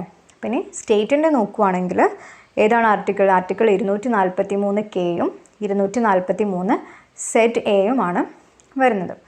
പിന്നെ എന്താണ് അമെൻമെൻറ്റിലൂടെ ആഡ് ചെയ്തിട്ടുള്ളതാണ് ഭരണഘടനയിൽ. ഏതൊക്കെയാണ് അമെൻമെൻറ്റ്? 73rd and 74th അല്ലേ. പിന്നെ പറയുന്നത് എന്താണ്? ഇതിൻ്റെ ഡേറ്റ് അല്ലേ. നിലവിൽ വന്നത് 1993-ലാണ് കേട്ടോ വരുന്നത്. 1993 ഡിസംബർ 3-നാണ് സംസ്ഥാന തിരഞ്ഞെടുപ്പ് കമ്മീഷൻ നിലവിൽ വരുന്നത്. ഇതിൻ്റെ ചുമതലകൾ എന്തൊക്കെയാണെന്നുള്ളത് മനസ്സിലായി. തദ്ദേശ സ്വയംഭരണ സ്ഥാപനങ്ങളിലേക്കുള്ള വോട്ടർ പട്ടിക തയ്യാറാക്കുക, അതേപോലെ തിരഞ്ഞെടുപ്പിനുള്ള മേൽനോട്ടവും നിയന്ത്രണവും തുടങ്ങിയ ചുമതലകളാണ് സംസ്ഥാന തിരഞ്ഞെടുപ്പ് കമ്മീഷന് വരുന്നത്. തദ്ദേശ സ്വയംഭരണ സ്ഥാപനങ്ങളിലെ അംഗങ്ങളുടെ സംവരണ സ്ഥാനങ്ങൾ നിശ്ചയിക്കുന്നതും ഈ ഒരു സംസ്ഥാന തിരഞ്ഞെടുപ്പ് കമ്മീഷനായിരിക്കും. അപ്പം കേരളത്തിൻ്റെ സംസ്ഥാന തിരഞ്ഞെടുപ്പ് കമ്മീഷൻ നിലവിൽ വന്ന ഡേറ്റാണ് 1993 ഡിസംബർ 3. ഇലക്ഷൻ കമ്മീഷൻ ഓഫ് ഇന്ത്യേൻ്റെത് 1950 ജനുവരി 25-ഉം സ്റ്റേറ്റ് ഇലക്ഷൻ കമ്മീഷൻ്റെത് കേരളത്തിൻ്റെത് 1993 ഡിസംബർ 3-ഉമാണ്. ക്ലിയർ അല്ലേ? നോട്ട് ചെയ്ത് വെക്കട്ടോ. ലാസ്റ്റ് എന്തായാലും നമുക്കൊരു ടേബിൾ ആക്കിയിട്ട് എന്ത് ചെയ്യാം, എല്ലാ ഡേറ്റുകളും പറയാം. ഓരോ കമ്മീഷനും അതിൻ്റെ ആർട്ടിക്കിളും അത് നിലവിൽ വന്ന ഡേറ്റും അതേപോലെ തന്നെ എത്ര മെമ്പേഴ്സ് ഉണ്ടായിരിക്കും. സംസ്ഥാന ഇലക്ഷൻ കമ്മീഷൻ എന്ന് പറയുന്നത് ഒരാളേ ഉള്ളൂ കേട്ടോ മെമ്പർ. നേരത്തെ നമ്മൾ പറഞ്ഞിട്ടുണ്ടായിരുന്നു മറ്റേതിൽ സെൻറ്ററിൻ്റെ കേസ് പറഞ്ഞപ്പോൾ 3 പേരാണ് ഉണ്ടാവുക. ഒരു ചീഫ് ഇലക്ഷൻ കമ്മീഷണറും 2 കമ്മീഷണർമാരും. പക്ഷേ സ്റ്റേറ്റിൻ്റെ പറയുമ്പം ഒരാൾ മാത്രമേ ഉള്ളൂ കേട്ടോ. അതുകൊണ്ടാണ് പ്രത്യേകം എടുത്ത് പറയാത്തത് അംഗങ്ങളുടെ എണ്ണം. നമുക്ക് എന്ത് ചെയ്യാം, ലാസ്റ്റ് അങ്ങനെ ഒരു ടേബിളായിട്ട് തന്നെ കമ്പയർ ചെയ്ത് പഠിക്കാം. എന്നാൽ പിന്നെ ഈസി ആയിരിക്കും കുറച്ചുകൂടെ. പിന്നെ ഇതിൻ്റെയൊക്കെ നമുക്ക് ഈ ഒരു ഫാക്റ്റുകൾ മാത്രം പോരാ. കറണ്ട് അഫെയർസ്, അതായത് ഇപ്പം നിലവിലുള്ള ചെയർമാൻ ആരാണെന്നും കൂടെ നമ്മൾ പഠിച്ചിട്ട് വെക്കണം. അപ്പം ഞാൻ പറയാത്തത് ഇതിപ്പം നിങ്ങൾ പല ടൈമിലുമായിരിക്കും വീഡിയോസ് കാണുന്നുണ്ടാവും. അപ്പം ചിലപ്പോൾ ആ ഒരാളായിരിക്കില്ല ഉണ്ടായിരിക്കാം. അപ്പോൾ ലാസ്റ്റ് എന്തായാലും ഞാൻ ഇപ്പോഴത്തത് പറയാം. പക്ഷെ എന്ത് ചെയ്യുക, നിങ്ങളെപ്പോഴും എക്സാമിന് തൊട്ട് മുൻപ് എന്ത് ചെയ്യാം, അതൊന്ന് സെർച്ച് ചെയ്ത് നോക്കുക. കറണ്ട് ആരാണ് ചെയർമാൻ അല്ലെങ്കിൽ ചെയർപേഴ്സൺ എന്നുള്ളത് നോക്കിയിട്ട് മാത്രം പോവുക കേട്ടോ. ഓക്കെ, സുകുമാർ സെൻ ആയിരുന്നു ഇന്ത്യയിലെ ആദ്യത്തെ മുഖ്യ തെരഞ്ഞെടുപ്പ് കമ്മീഷണർ എന്ന് പറയുന്നത്. പഠിച്ചു വയ്ക്കണേ. ആരാണ് ഇന്ത്യയിലെ ആദ്യത്തെ മുഖ്യ തിരഞ്ഞെടുപ്പ് കമ്മീഷണർ, ചീഫ് ഇലക്ഷൻ കമ്മീഷണർ ആയിരുന്നത് സുകുമാർ സെൻ ആയിരുന്നു കേട്ടോ, ഏറ്റവും ഫസ്റ്റ് ഉണ്ടായിരുന്നത്. ഇപ്പോഴത്തെ നിങ്ങൾക്ക് അറിയാമായിരിക്കുമല്ലോ അല്ലേ, ഇപ്പോഴത്തേത് ചീഫ് ഇലക്ഷൻ കമ്മീഷണർ ആരാണ്? ജ്ഞാനേഷ് കുമാറാണ് ആസ് ഓഫ് നൗ കേട്ടോ. പിന്നെ അത് നമ്മൾ കേന്ദ്രത്തിൻ്റെ കേസല്ലേ പറഞ്ഞത്. ഇനി സ്റ്റേറ്റിൻ്റെ കേസ് പറയുവാണെങ്കിൽ സ്റ്റേറ്റ് ഇലക്ഷൻ കമ്മീഷനിൽ ഫസ്റ്റ് ചെയർമാൻ MSK രാമസ്വാമി ആയിരുന്നു. അതേപോലെ ഇപ്പോഴത്തെ കറണ്ട് ചെയർമാൻ നോക്കുകയാണെങ്കിൽ A ഷാജഹാനുമാണ്. ഓക്കെ, നിങ്ങൾ എന്തായാലും ഇത് റീചെക്ക് ചെയ്യുക കേട്ടോ. എക്സാമിന് തൊട്ട് മുൻപ് കറണ്ട് ആരാണെന്നുള്ളത് റീചെക്ക് ചെയ്തതിന് ശേഷം മാത്രം എക്സാമിന് പോകാം കേട്ടോ. അപ്പോൾ ലാസ്റ്റ് എന്തായാലും അതൊരു ടേബിളായിട്ട് തന്നെ കൊടുക്കാം. ഇപ്പം നമുക്ക് ടെക്സ്റ്റിലുള്ള കാര്യങ്ങൾ മാത്രം പറഞ്ഞിട്ട് പോകാം. അപ്പം ഫസ്റ്റത്തെ ഇന്ത്യയിലെ ആദ്യത്തെ മുഖ്യ തെരഞ്ഞെടുപ്പ് കമ്മീഷണറാണ് ആര്? സുകുമാർ സെൻ എന്ന് പറയുന്നത്. അപ്പോൾ നമ്മുടെ ഇലക്ഷൻ കമ്മീഷൻ അവിടെ കംപ്ലീറ്റ് ആയി. നമ്മൾ കേന്ദ്ര തെരഞ്ഞെടുപ്പ് കമ്മീഷനെ പറ്റിയിട്ടും പറഞ്ഞു, അതേപോലെ സ്റ്റേറ്റിൻ്റെതും പറഞ്ഞു അല്ലേ, സംസ്ഥാന തെരഞ്ഞെടുപ്പ് കമ്മീഷനെ പറ്റിയിട്ടും പറഞ്ഞു. നമ്മൾ നെക്സ്റ്റ് നോക്കുന്നത് ദേശീയ മനുഷ്യാവകാശ കമ്മീഷനെ പറ്റിയിട്ടാണ്. ഇതൊരു കോൺസ്റ്റിറ്റ്യൂഷണൽ ഇൻസ്റ്റിറ്റ്യൂഷൻ ആണോ? ദേശീയ മനുഷ്യാവകാശ കമ്മീഷനെ പറ്റിയിട്ട് ഏതെങ്കിലും ആർട്ടിക്കിൾ നിങ്ങൾ ഓർക്കുന്നുണ്ടോ കോൺസ്റ്റിറ്റ്യൂഷനിൽ? ഇല്ല അല്ലേ. ഇത് എന്താണ്, കോൺസ്റ്റിറ്റ്യൂഷണൽ ബോഡിയല്ല, സ്റ്റാറ്റ്യൂട്ടറി ബോഡിയാണ്, അതായത് ഭരണഘടനേതര സ്ഥാപനമാണ്. മനുഷ്യാവകാശ ദിനം എന്നാണെന്നറിയോ? ഡിസംബർ 10 കേട്ടോ. ഡിസംബർ 10 മനുഷ്യാവകാശ ദിനമായിട്ട് നമ്മൾ ആചരിക്കുന്നത്. മനുഷ്യാവകാശ ലംഘനങ്ങൾ നമ്മുടെ ഭരണഘടന ഉറപ്പു നൽകുന്ന പൗരാവകാശങ്ങളുടെയും മൂല്യങ്ങളുടെയും നിഷേധമാണ്. നമ്മുടെ രാജ്യത്ത് മനുഷ്യാവകാശ ലംഘനങ്ങൾ ഇല്ലാതാക്കി പൗരാവകാശം സംരക്ഷണം ഉറപ്പുവരുത്തുക എന്ന ലക്ഷ്യത്തോടെ രൂപീകരിക്കപ്പെട്ട സ്ഥാപനമാണ് ദേശീയ മനുഷ്യാവകാശ കമ്മീഷൻ. അല്ലേ, നമ്മുടെ മനുഷ്യൻ്റെ അവകാശങ്ങളെ പറ്റിയിട്ടൊക്കെ ഭരണഘടനയിൽ ഇഷ്ടംപോലെ കാര്യങ്ങൾ പറയുന്നുണ്ടല്ലേ. അപ്പം അതൊക്കെ പാലിക്കപ്പെടാൻ വേണ്ടിയിട്ട്, മനുഷ്യാവകാശ ലംഘനങ്ങളൊക്കെ ഇല്ലാതാക്കാനൊക്കെ വേണ്ടിയിട്ട് നമ്മുടെ രാജ്യത്ത് കൊണ്ടുവന്നിട്ടുള്ള സ്ഥാപനമാണിത് ദേശീയ മനുഷ്യാവകാശ കമ്മീഷൻ എന്ന് പറയുന്നത്. അതിൻ്റെ ഡേറ്റ് പഠിച്ചിരിക്കണം. ഫോർമേഷൻ എന്നാണ് 1993 ഒക്ടോബർ 12 ഫോം ചെയ്യുന്നത്, അല്ലെങ്കിൽ നിലവിൽ വരുന്നത്. ദേശീയ മനുഷ്യാവകാശ കമ്മീഷൻ നിലവിൽ വരുന്നത് 1993 ഒക്ടോബർ 12 ന്യൂഡൽഹിയാണ് കമ്മീഷൻ്റെ ആസ്ഥാനം കേട്ടോ. ന്യൂഡൽഹിയാണ് ആസ്ഥാനം. ചെയർപേഴ്സൺ ഉൾപ്പെടെ 6 അംഗങ്ങളാണ് കമ്മീഷനിലുള്ളത്. വിരമിച്ച സുപ്രീം കോടതി ചീഫ് ജസ്റ്റിസ് അല്ലെങ്കിൽ സുപ്രീം കോടതി ജഡ്ജി ആയിരിക്കും അധ്യക്ഷനായിട്ട് വരുന്നത്. രാഷ്ട്രപതിയാണ് കമ്മീഷൻ അംഗങ്ങളെ നിയമിക്കുന്നത്. 3 വർഷം അല്ലെങ്കിൽ 70 വയസ്സ് വരെയാണ് കമ്മീഷൻ അംഗങ്ങളുടെ ഔദ്യോഗിക കാലാവധി വരുന്നത്. അപ്പം ദേശീയ മനുഷ്യാവകാശ കമ്മീഷനെ പറ്റിയിട്ട് പഠിക്കുവാണെങ്കിൽ നമുക്ക് ഫസ്റ്റ് എന്ത് ചെയ്യണം, അതിൻ്റെ ഫോർമേഷൻ, രൂപീകരിക്കപ്പെട്ട ഡേറ്റ് എന്നാണ് 1993 ഒക്ടോബർ 12 കേട്ടോ. 1993 ഒക്ടോബർ 12 ദേശീയ മനുഷ്യാവകാശ കമ്മീഷൻ നിലവിൽ വരുന്നത്. നോട്ട് ചെയ്ത് വെക്കണം. പിന്നെ ആസ്ഥാനം എവിടെയാണ്? ന്യൂഡൽഹിയാണ് ആസ്ഥാനം. എത്ര അംഗങ്ങളുണ്ടെന്ന് ചോദിച്ചാൽ 6 അംഗങ്ങളാണുള്ളത്. ചെയർപേഴ്സൺ ഉൾപ്പെടെ 6 അംഗങ്ങളാണ് ടോട്ടലുള്ളത്. പിന്നെ ഇതിൻ്റെ അധ്യക്ഷനാവാനുള്ള ക്വാളിഫിക്കേഷൻ എന്താണെന്ന് ചോദിക്കുവാണെങ്കിൽ എന്തായിരിക്കണം? വിരമിച്ച സുപ്രീം കോടതി ചീഫ് ജസ്റ്റിസ് ആയിരിക്കണം, അല്ലെങ്കിൽ സുപ്രീം കോടതി ജഡ്ജി ആയിരിക്കണം. വിരമിച്ച സുപ്രീം കോടതി ചീഫ് ജസ്റ്റിസോ അല്ലെങ്കിൽ സുപ്രീം കോടതി ജഡ്ജിയോ ആയിരിക്കും അധ്യക്ഷനായിട്ട് വരുന്നുണ്ടായിരിക്കുക. ഈ മെമ്പേഴ്സിനൊക്കെ 6 പേരെയും നിയമിക്കുന്നത് ആരാണ്? രാഷ്ട്രപതിയാണ്. ഇവരുടെ കാലാവധി എന്ന് പറയുന്നത് 3 വർഷം അല്ലെങ്കിൽ 70 ഇയേഴ്സ് ഓഫ് ഏജ് ആണ് പറയുന്നത്. 3 വർഷം അല്ലെങ്കിൽ 70 വയസ്സ് വരെയാണ് പറയുന്നത്. ഇതൊക്കെ നോട്ട് ചെയ്ത് വെക്കണേ, പഠിക്കാനുള്ളതാണ്. ഓക്കെ, ഇനി നമുക്കൊരു നിയമത്തിനെ പറ്റി പറയുന്നുണ്ട്. മനുഷ്യാവകാശ സംരക്ഷണ നിയമം 1993. മനുഷ്യാവകാശ സംരക്ഷണത്തിനും അനുബന്ധ കാര്യങ്ങൾക്കുമായി ദേശീയ സംസ്ഥാന തലങ്ങളിൽ മനുഷ്യാവകാശ കമ്മീഷനുകളും കോടതികളും സ്ഥാപിക്കാൻ നിർദ്ദേശിച്ചുകൊണ്ട് നിലവിൽ വന്ന നിയമമാണ് മനുഷ്യാവകാശ സംരക്ഷണ നിയമം. ഞാൻ നേരത്തെ പറഞ്ഞല്ലോ, ഇത് കോൺസ്റ്റിറ്റ്യൂഷനിൽ പറയുന്ന കാര്യമല്ല അല്ലേ. അതായത് കോൺസ്റ്റിറ്റ്യൂഷനെ ബേസ് ചെയ്തിട്ട് ഫോം ചെയ്തൊരു കാര്യമല്ല, നിയമത്തിനെ ബേസ് ചെയ്തിട്ട് വന്നിട്ടുള്ള കാര്യമാണ് മനുഷ്യാവകാശ കമ്മീഷൻ എന്ന് പറയുന്നത്. അപ്പോൾ അത് ഫോം ചെയ്യാനിടയാക്കിയിട്ടുള്ള നിയമമാണിത് മനുഷ്യാവകാശ സംരക്ഷണ നിയമം 1993 എന്ന് പറയുന്നത്. 1993 സെപ്റ്റംബർ 28 നിയമം പ്രാബല്യത്തിൽ വരുന്നത്. നിയമം പ്രാബല്യത്തിൽ വരുന്നത് 1993 സെപ്റ്റംബർ 28 അത് പ്രകാരം മനുഷ്യാവകാശ കമ്മീഷൻ നിലവിൽ വരുന്നത് എപ്പോഴാണ്? 1993 തന്നെ ഒക്ടോബർ 12 അല്ലേ. സെപ്റ്റംബർ 28 നിയമം വന്നു, അങ്ങനെ ഒക്ടോബർ 12 കമ്മീഷനും സ്ഥാപിതമായി. ഇത് പ്രകാരമാണ് ദേശീയ സംസ്ഥാന തലങ്ങളിൽ മനുഷ്യാവകാശ കമ്മീഷനുകൾ പ്രവർത്തിക്കുന്നത്. ഈ നിയമത്തിൽ മനുഷ്യാവകാശ കോടതി, ദേശീയ ന്യൂനപക്ഷ കമ്മീഷൻ, ദേശീയ പട്ടികജാതി കമ്മീഷൻ, ദേശീയ വനിതാ കമ്മീഷൻ, സംസ്ഥാന മനുഷ്യാവകാശ കമ്മീഷൻ എന്നിവ നിർവചിച്ചിരിക്കുന്നു. ദേശീയ മനുഷ്യാവകാശ കമ്മീഷൻ്റെ രൂപീകരണം, ചെയർപേഴ്സൺ ഉൾപ്പെടെയുള്ള അംഗങ്ങളുടെ നിയമനം, നീക്കം ചെയ്യൽ, കാലാവധി, കമ്മീഷൻ്റെ പ്രവർത്തനങ്ങൾ, അധികാരങ്ങൾ തുടങ്ങിയവയൊക്കെ എന്ത് ചെയ്യുന്നുണ്ട്, ഈ നിയമത്തിൽ തന്നെ പ്രതിപാദിക്കുന്നുണ്ട്. കമ്മീഷൻ്റെ അന്വേഷണ നടപടിക്രമം, റിപ്പോർട്ട് സമർപ്പിക്കൽ, സംസ്ഥാന മനുഷ്യാവകാശ കമ്മീഷൻ്റെ രൂപീകരണം, പ്രവർത്തന അന്വേഷണ നടപടിക്രമങ്ങൾ എന്നിവയും ഈ നിയമത്തിൽ നിഷ്കർഷിക്കുന്നു. ജീവനും സ്വാതന്ത്ര്യത്തിനും തുല്യ പരിഗണനയ്ക്കും അന്തസ്സിനും വേണ്ടി ഭരണഘടന ഉറപ്പാക്കിയിട്ടുള്ളതോ ഇന്ത്യ അംഗീകരിച്ച അന്തർദേശീയ ഉടമ്പടികൾ പ്രകാരം നടപ്പിൽ വരുത്താവുന്നതോ ആയ അവകാശങ്ങളെയാണ് നമ്മൾ മനുഷ്യാവകാശങ്ങൾ എന്ന് പറയുന്നത്, അല്ലേ? എന്തൊക്കെയാണത്? ജീവനും സ്വാതന്ത്ര്യത്തിനും തുല്യ പരിഗണനയ്ക്കും അന്തസ്സിനും വേണ്ടി ഭരണഘടന ഉറപ്പാക്കിയിട്ടുള്ളതോ അല്ലെങ്കിൽ ഇന്ത്യ അംഗീകരിച്ച അന്തർദേശീയ ഉടമ്പടികൾ പ്രകാരം നടപ്പിൽ വരുത്താവുന്നതോ ആയ അവകാശങ്ങളെയാണ് നമ്മൾ മനുഷ്യാവകാശങ്ങൾ എന്ന് പറയുന്നത്. അപ്പോൾ ഇത്രയും കാര്യങ്ങളൊക്കെ ഈ നിയമത്തിൽ പറയുന്നുണ്ട്. ഇനി ദേശീയ മനുഷ്യാവകാശ കമ്മീഷൻ്റെ ചുമതലകൾ എന്തൊക്കെയാണെന്നുള്ളത് നോക്കുകയാണെങ്കിൽ എന്തൊക്കെയാണ്? മനുഷ്യാവകാശ ലംഘനം സംബന്ധിച്ച പരാതികളിൽ അന്വേഷണം നടത്തുക, മനുഷ്യാവകാശ ലംഘനം സംബന്ധിച്ച കോടതി നടപടികളിൽ കക്ഷി ചേരുക, ജയിലുകൾ, പുനരധിവാസ കേന്ദ്രങ്ങൾ മുതലായവ സന്ദർശിച്ച് പരിഷ്കരണ നിർദ്ദേശങ്ങൾ സമർപ്പിക്കുക, മനുഷ്യാവകാശ പരിരക്ഷാ സംവിധാനങ്ങളുടെ നിർവഹണവും ഫലപ്രാപ്തിയും വിലയിരുത്തി നിർദ്ദേശങ്ങൾ നൽകുക, മനുഷ്യാവകാശത്തെ സംബന്ധിച്ച അന്തർദേശീയ കരാറുകൾ, പ്രഖ്യാപനങ്ങൾ തുടങ്ങിയവ വിശകലനം ചെയ്ത് നടപടികൾ സ്വീകരിക്കുക, നിയമപാലകർ ഉൾപ്പെടെയുള്ള പൊതുസേവകരുടെ ഭാഗത്തു നിന്നും ഉണ്ടാകുന്ന മനുഷ്യാവകാശ ലംഘനങ്ങളും ഇവ തടയുന്നതിൽ വരുത്തുന്ന വീഴ്ചകളും പരിശോധിച്ച് നടപടികൾ സ്വീകരിക്കുക.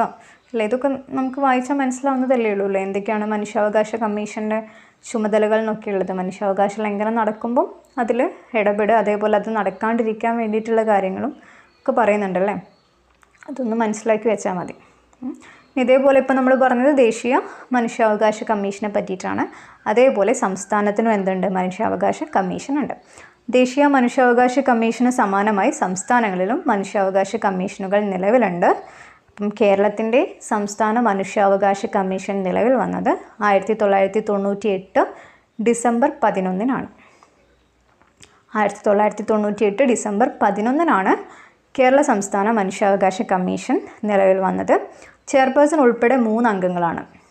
ദേശീയ മനുഷ്യാവകാശ കമ്മീഷനിൽ 6 അംഗങ്ങളായിരുന്നു. അപ്പോൾ സ്റ്റേറ്റിൻ്റെ ആകുമ്പോൾ പകുതി അംഗങ്ങൾ അല്ലേ, 3 അംഗങ്ങളെ വരുന്നുള്ളൂ. ഇതിലാരായിരിക്കണം ഈ അധ്യക്ഷൻ എന്ന് പറയുന്നത്?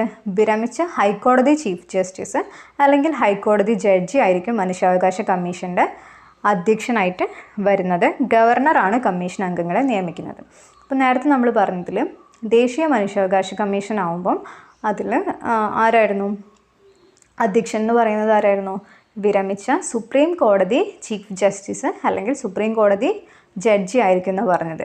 പക്ഷേ സ്റ്റേറ്റിൻ്റെ കേസ് ആകുമ്പോൾ എന്തായിരിക്കും? ഹൈക്കോടതി ആയിരിക്കും. ഹൈക്കോടതി ചീഫ് ജസ്റ്റിസ് അല്ലെങ്കിൽ ഹൈക്കോടതി ജഡ്ജി ആയിരിക്കും അധ്യക്ഷനായിട്ട് വരിക.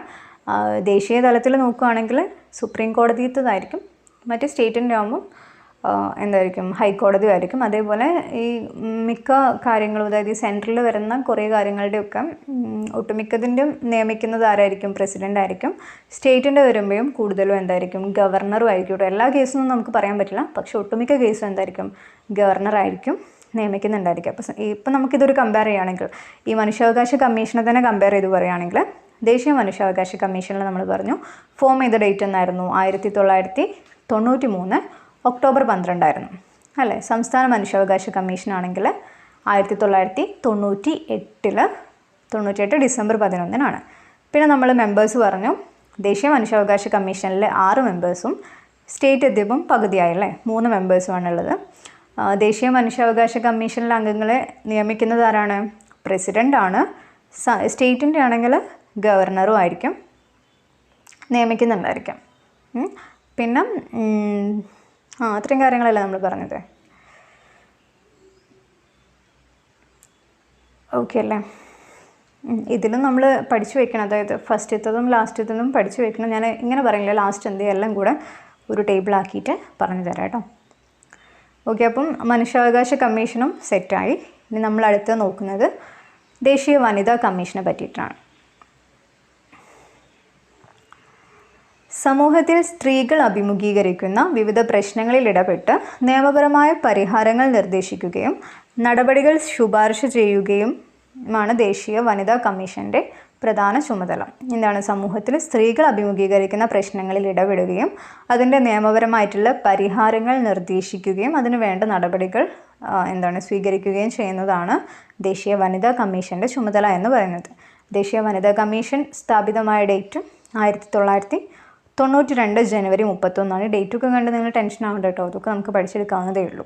അപ്പം ജസ്റ്റ് ഒന്ന് നോട്ട് ചെയ്ത് വയ്ക്കാം. 1992 ജനുവരി 31 ദേശീയ വനിതാ കമ്മീഷൻ സ്ഥാപിതമാകുന്നത്.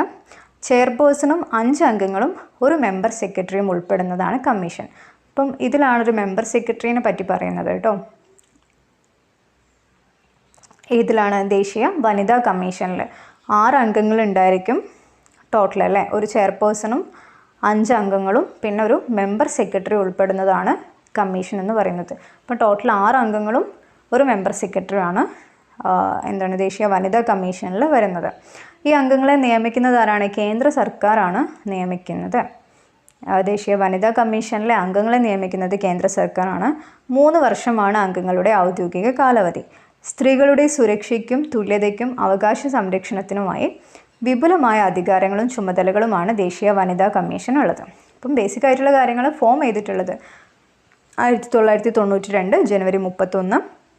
അംഗങ്ങളുടെ കാര്യം പറയുകയാണെങ്കിൽ ഒരു ചെയർപേഴ്സൺ, 5 അംഗങ്ങളും പിന്നെ ഒരു മെമ്പർ സെക്രട്ടറി ഉണ്ടായിരിക്കും അല്ലേ. പിന്നെന്താ പറഞ്ഞത്? കേന്ദ്ര സർക്കാരാണ് അംഗങ്ങളെ നിയമിക്കുന്നത്. 3 വർഷമാണ് അംഗങ്ങളുടെ ഔദ്യോഗിക കാലാവധി എന്ന് പറയുന്നത്. അന്താരാഷ്ട്ര വനിതാ ദിനം എല്ലാവർക്കും അറിയില്ലേ?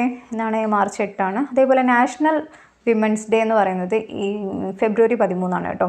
നാഷണൽ വിമൻസ് ഡേ ഫെബ്രുവരി 13. ഇൻ്റർനാഷണൽ വിമൻസ് ഡേ ആണ് മാർച്ച് 8 വരുന്നത്.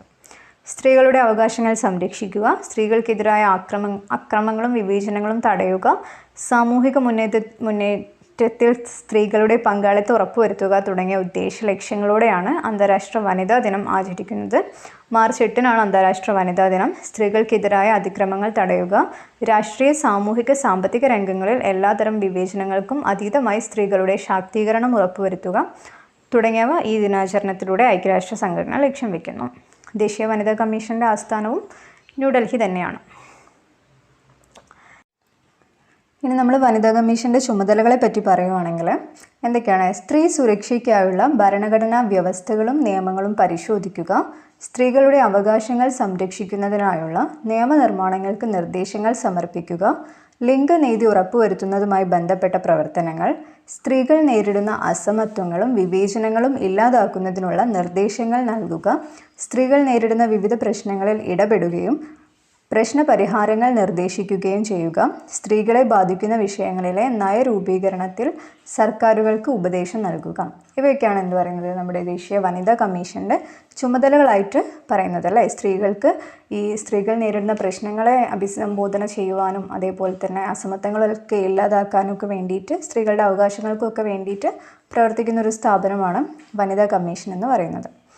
സ്ത്രീകളുടെ അവകാശങ്ങളും സുരക്ഷയും ഉറപ്പുവരുത്തുന്നതിനായിട്ടുള്ള നിയമങ്ങൾ രാജ്യത്ത് നിലവിലുണ്ട്. അവയിൽ കുറച്ചെണ്ണം നമുക്കിപ്പം പഠിക്കാം. ഫസ്റ്റ് പറയുന്നത് സ്ത്രീധന നിരോധന നിയമം അല്ലേ. 1961 കേട്ടോ. ഇയർ നോട്ട് ചെയ്ത് വയ്ക്കുക. സ്ത്രീധന നിരോധന നിയമം 1961. സ്ത്രീധനം എന്ന ദുരാചാരം സമൂഹത്തിൽ നിന്നും തുടച്ചു നീക്കുന്നതിനും സ്ത്രീധനത്തിൻ്റെ പേരിലുള്ള അതിക്രമങ്ങൾ തടയുന്നതിനും വേണ്ടി 1961 പാർലമെൻറ്റ് പാസ്സാക്കിയ നിയമമാണ് സ്ത്രീധന നിരോധന നിയമം. വിവാഹവുമായി ബന്ധപ്പെട്ട് നിർബന്ധിതമായോ മുൻധാരണകൾ പ്രകാരമോ നൽകുന്ന ധനമാണ് സ്ത്രീധനം എന്ന് പറയുന്നത്. ഒരു നിശ്ചിത തുകയോ ആഭരണങ്ങളോ സ്വത്തോ കൊടുക്കാമെന്നുള്ള വാഗ്ദാനമാണ് ഒരാളെ വിവാഹത്തിന് സമ്മതിപ്പിക്കുന്നതെങ്കിൽ അതും സ്ത്രീധനമാണ്. ഈ നിയമപ്രകാരം സ്ത്രീധനം സ്വീകരിക്കുന്നതും നൽകുന്നതും കുറ്റകരമാണ്. അപ്പം സ്ത്രീധന നിരോധന നിയമം 1961 അല്ലേ. സ്ത്രീധനം നൽകുന്നതും വാങ്ങിക്കുന്നതും ഒക്കെ കുറ്റകരമായിട്ടാണ് ഈ ഒരു നിയമത്തിൽ പറയുന്നത്. പിന്നെ അടുത്തതാണ് ഗാർഹിക പീഡന നിരോധന നിയമം 2005. നമ്മുടെ രാജ്യത്ത് 2006 ഒക്ടോബർ 26 ഗാർഹിക പീഡന നിരോധന നിയമം പ്രാബല്യത്തിൽ വന്നത്. അത് നോട്ട് ചെയ്ത് വയ്ക്കുക കേട്ടോ.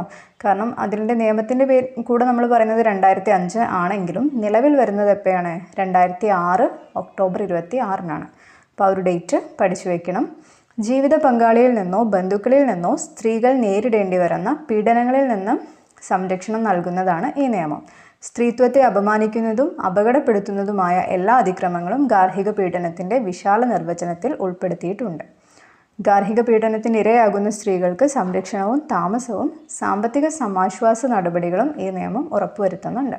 അപ്പം ഗാർഹിക പീഡന നിരോധന നിയമമാണ് പ്രാബല്യത്തിൽ വന്നത് എപ്പോഴാണ്? 2006 ഒക്ടോബർ 26 അല്ലേ.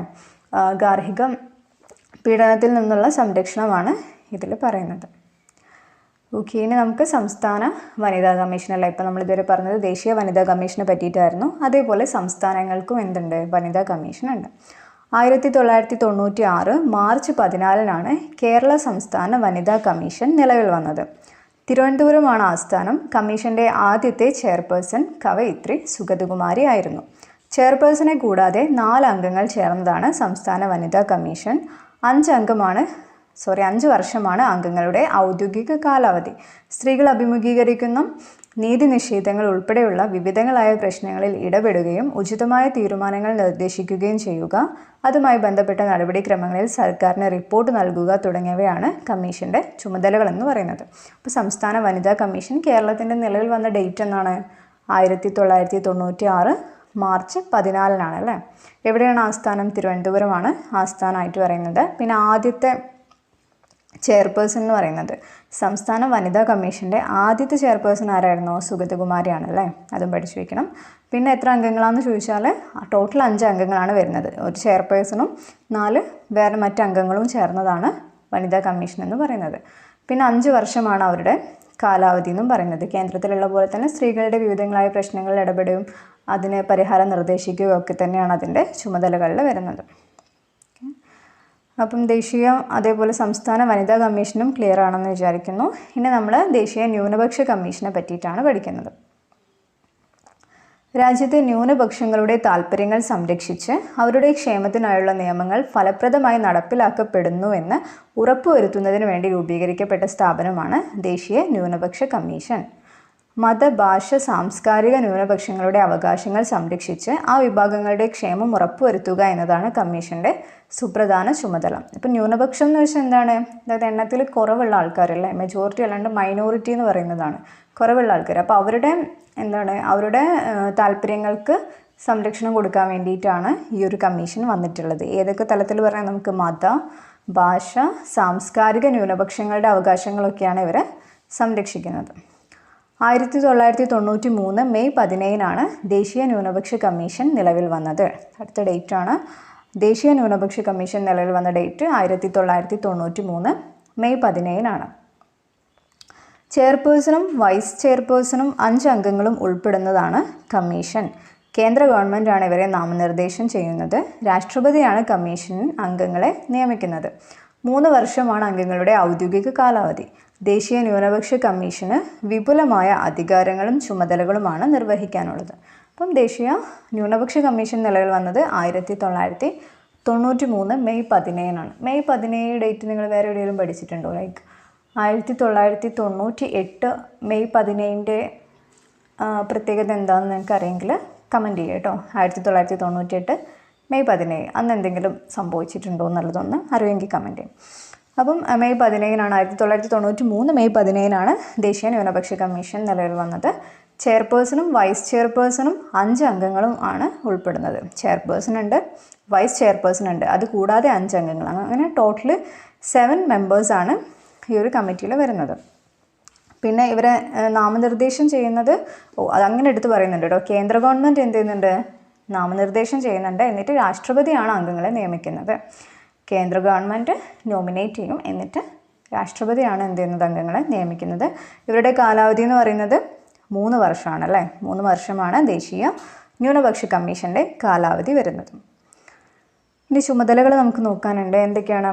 ന്യൂനപക്ഷങ്ങളുടെ സാമൂഹിക വികസന പുരോഗതി വിലയിരുത്തുക, ന്യൂനപക്ഷങ്ങളുടെ സംരക്ഷണാർത്ഥമുള്ള ഭരണഘടനാ വ്യവസ്ഥകളുടെയും നിയമങ്ങളുടെയും പ്രവർത്തനം വിലയിരുത്തുക, ന്യൂനപക്ഷങ്ങൾ നേരിടുന്ന പ്രശ്നങ്ങളും പ്രതിസന്ധികളും സംബന്ധിച്ച റിപ്പോർട്ടുകൾ കാലാകാലങ്ങളിൽ സമർപ്പിക്കുക, ന്യൂനപക്ഷങ്ങളുടെ അവകാശ ലംഘനവുമായി ബന്ധപ്പെട്ട പരാതികൾ പരിശോധിക്കുകയും തുടർ നടപടികൾക്കായി ശുപാർശ ചെയ്യുകയും ചെയ്യുക. ന്യൂനപക്ഷങ്ങൾക്കായുള്ള പരിരക്ഷകളുടെ കൃത്യമായ പരിപാലനത്തിന് വേണ്ട നിർദ്ദേശങ്ങൾ സമർപ്പിക്കുക. അപ്പോൾ ഇത്രയും കാര്യങ്ങളാണ് ദേശീയ ന്യൂനപക്ഷ കമ്മീഷൻ്റെ ചുമതലകളായിട്ട് വരുന്നത്.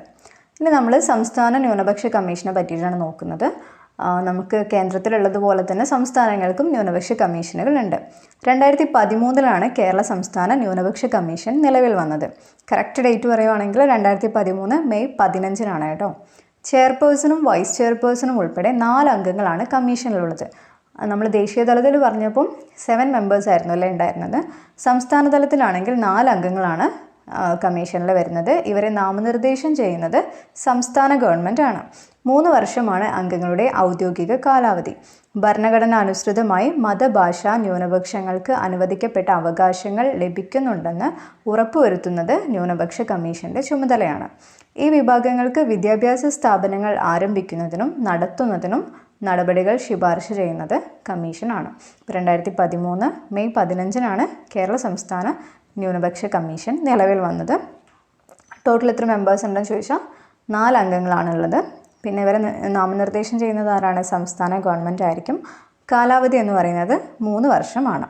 ഇതേപോലെ കേന്ദ്രത്തിലുള്ളതുപോലെ തന്നെ മതഭാഷ ന്യൂനപക്ഷങ്ങൾക്ക് ഉള്ള അവകാശങ്ങളൊക്കെ സംരക്ഷിക്കപ്പെടാൻ വേണ്ടിയിട്ടാണ്. പിന്നെ അവർക്ക് വിദ്യാഭ്യാസ സ്ഥാപനങ്ങൾ ആരംഭിക്കുന്നതിനും അത് നടപ്പിലാക്കുന്ന കാര്യങ്ങളുമൊക്കെ അതുമായി ബന്ധപ്പെട്ട കാര്യങ്ങളൊക്കെ ചെയ്യുന്നത് ആരാണ്? സംസ്ഥാന ന്യൂനപക്ഷ കമ്മീഷനാണ്. അപ്പം ന്യൂനപക്ഷ കമ്മീഷനും ക്ലിയർ ആണെന്ന് വിചാരിക്കുന്നു. ഇത്ര കാര്യങ്ങളെ പറയുന്നുള്ളൂ കേട്ടോ, ഡീറ്റെയിൽ ആയിട്ടൊന്നും ഇതിൽ പറയുന്നില്ല. അതിൻ്റെ ആ ഒരു ഫോർമേഷൻ മാത്രമേ പറയുന്നുള്ളൂ. അപ്പോൾ അതെന്തായാലും പഠിക്കണം. ഇനി നമ്മൾ നോക്കുന്നത് ദേശീയ പട്ടികജാതി പട്ടികവർഗ കമ്മീഷനുകളെ കുറിച്ചിട്ടാണ്. അപ്പോൾ അവിടെ ജവഹർലാൽ നെഹ്റുവിൻ്റെ കുറച്ച് വാക്കുകൾ കൊടുത്തിട്ടുണ്ട്. ജസ്റ്റ് ഒന്ന് വായിച്ചു നോക്കാം നമുക്ക്. പട്ടികജാതി പട്ടികവർഗ പ്രദേശങ്ങളിൽ ഏറ്റവും മുൻഗണന നൽകേണ്ടത് റോഡുകൾക്കും വാർത്താവിനിമയത്തിനുമാണ്. അവയില്ലെങ്കിൽ നാം ചെയ്യുന്ന മറ്റൊന്നും ഫലപ്രദമാകില്ല. സ്കൂളുകൾ, ആരോഗ്യരക്ഷാ പ്രവർത്തനങ്ങൾ, കുടിൽ വ്യവസായങ്ങൾ എന്നിങ്ങനെ പലതും ആവശ്യമാണ് എന്നത് സുവ്യക്തമാണ്. എന്നാൽ നാം അവരുടെ ജീവിത രീതിയിൽ ഇടപെടുകയില്ല എന്നും സ്വന്തം രീതി അനുസരിച്ച് ജീവിക്കാൻ അവരെ സഹായിക്കുക മാത്രമേ ചെയ്യൂ എന്നും നാം എപ്പോഴും ഓർമ്മിക്കണം. ഇങ്ങനെ പറഞ്ഞിട്ടുള്ളത് ആരാണ്? ജവഹർലാൽ നെഹ്റു ആണ് കേട്ടോ. ജസ്റ്റ് ഒന്ന് അറിഞ്ഞിരിക്കാൻ വേണ്ടിയിട്ട് വായിച്ചതാണ്. ഇനി നമ്മൾ പട്ടികജാതി പട്ടികവർഗ കമ്മീഷനെ പറ്റി പറയുവാണെങ്കിൽ വിവേചനങ്ങളിൽ നിന്നും ചൂഷണങ്ങളിൽ നിന്നും പട്ടികജാതി പട്ടികവർഗ ജനവിഭാഗങ്ങളെ സംരക്ഷിക്കുകയും അവരെ സമൂഹത്തിൻ്റെ മുഖ്യധാരയിലേക്ക് കൊണ്ടുവരികയും ചെയ്യുക എന്ന ലക്ഷ്യത്തോടെ രൂപീകരിക്കപ്പെട്ട സ്ഥാപനങ്ങളാണ് പട്ടികജാതി കമ്മീഷനും പട്ടികവർഗ കമ്മീഷനും. ഇത് 2 കമ്മീഷനാണ് കേട്ടോ. അപ്പം അവരുടെ മെയിൻ ഉദ്ദേശം എന്താണ്? ഈ പട്ടികജാതി പട്ടികവർഗ വിഭാഗങ്ങൾക്കെതിരെയുള്ള വിവേചനം അല്ലെങ്കിൽ ചൂഷണം അതിൽ നിന്നൊക്കെ അവരെ സംരക്ഷിക്കാൻ വേണ്ടിയിട്ടും അവരെന്ത് ചെയ്യുക സമൂഹത്തിൻ്റെ മുൻപന്തിയിലേക്ക് കൊണ്ടുവരാൻ വേണ്ടിയിട്ടും ആണ് ഈ 2 സ്ഥാപനങ്ങളും രൂപീകരിക്കപ്പെട്ടിട്ടുള്ളത്.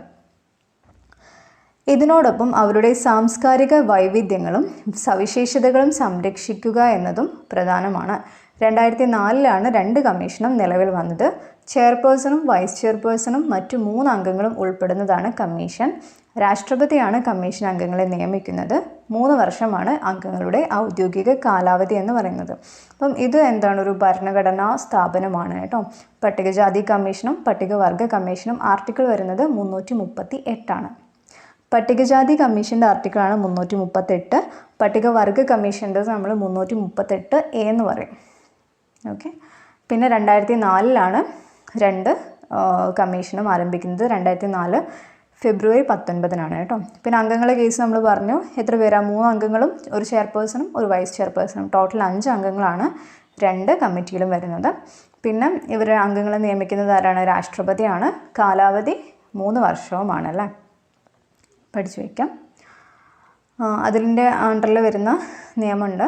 പട്ടികജാതി പട്ടികവർഗ അതിക്രമങ്ങൾ തടയൽ നിയമം 1989.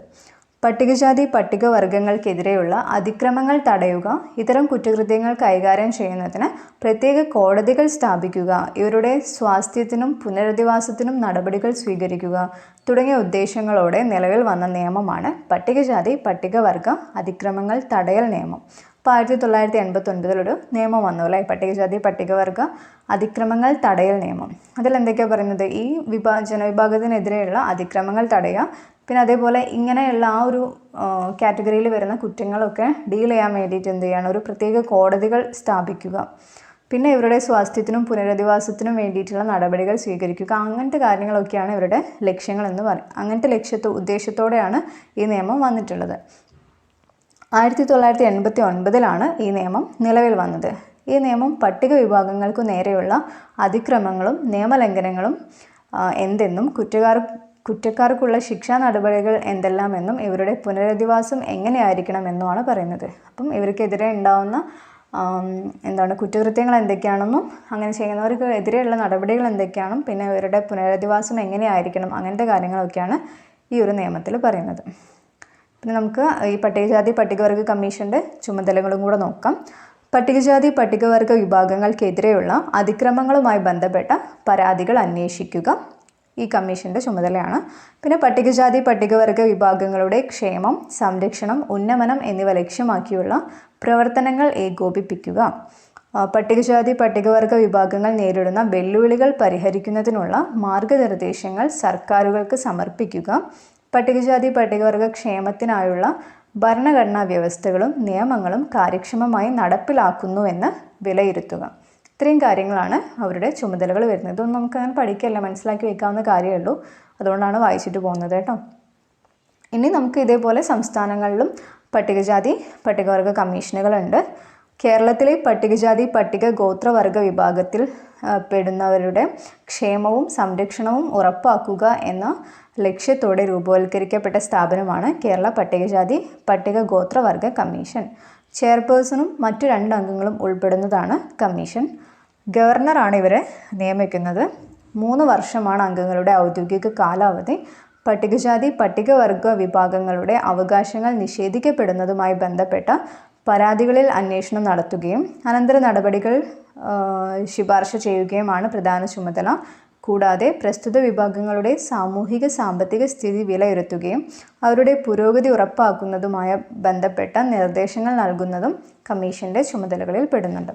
അപ്പം കേരളത്തിൻ്റെ കേസ് പറയുവാണെങ്കിൽ അത് ഫോം ചെയ്ത ഡേറ്റ് വേണം. സംസ്ഥാന പട്ടികജാതി പട്ടിക ഗോത്രവർഗ കമ്മീഷൻ ഫോം ചെയ്തത് 2008 കേട്ടോ.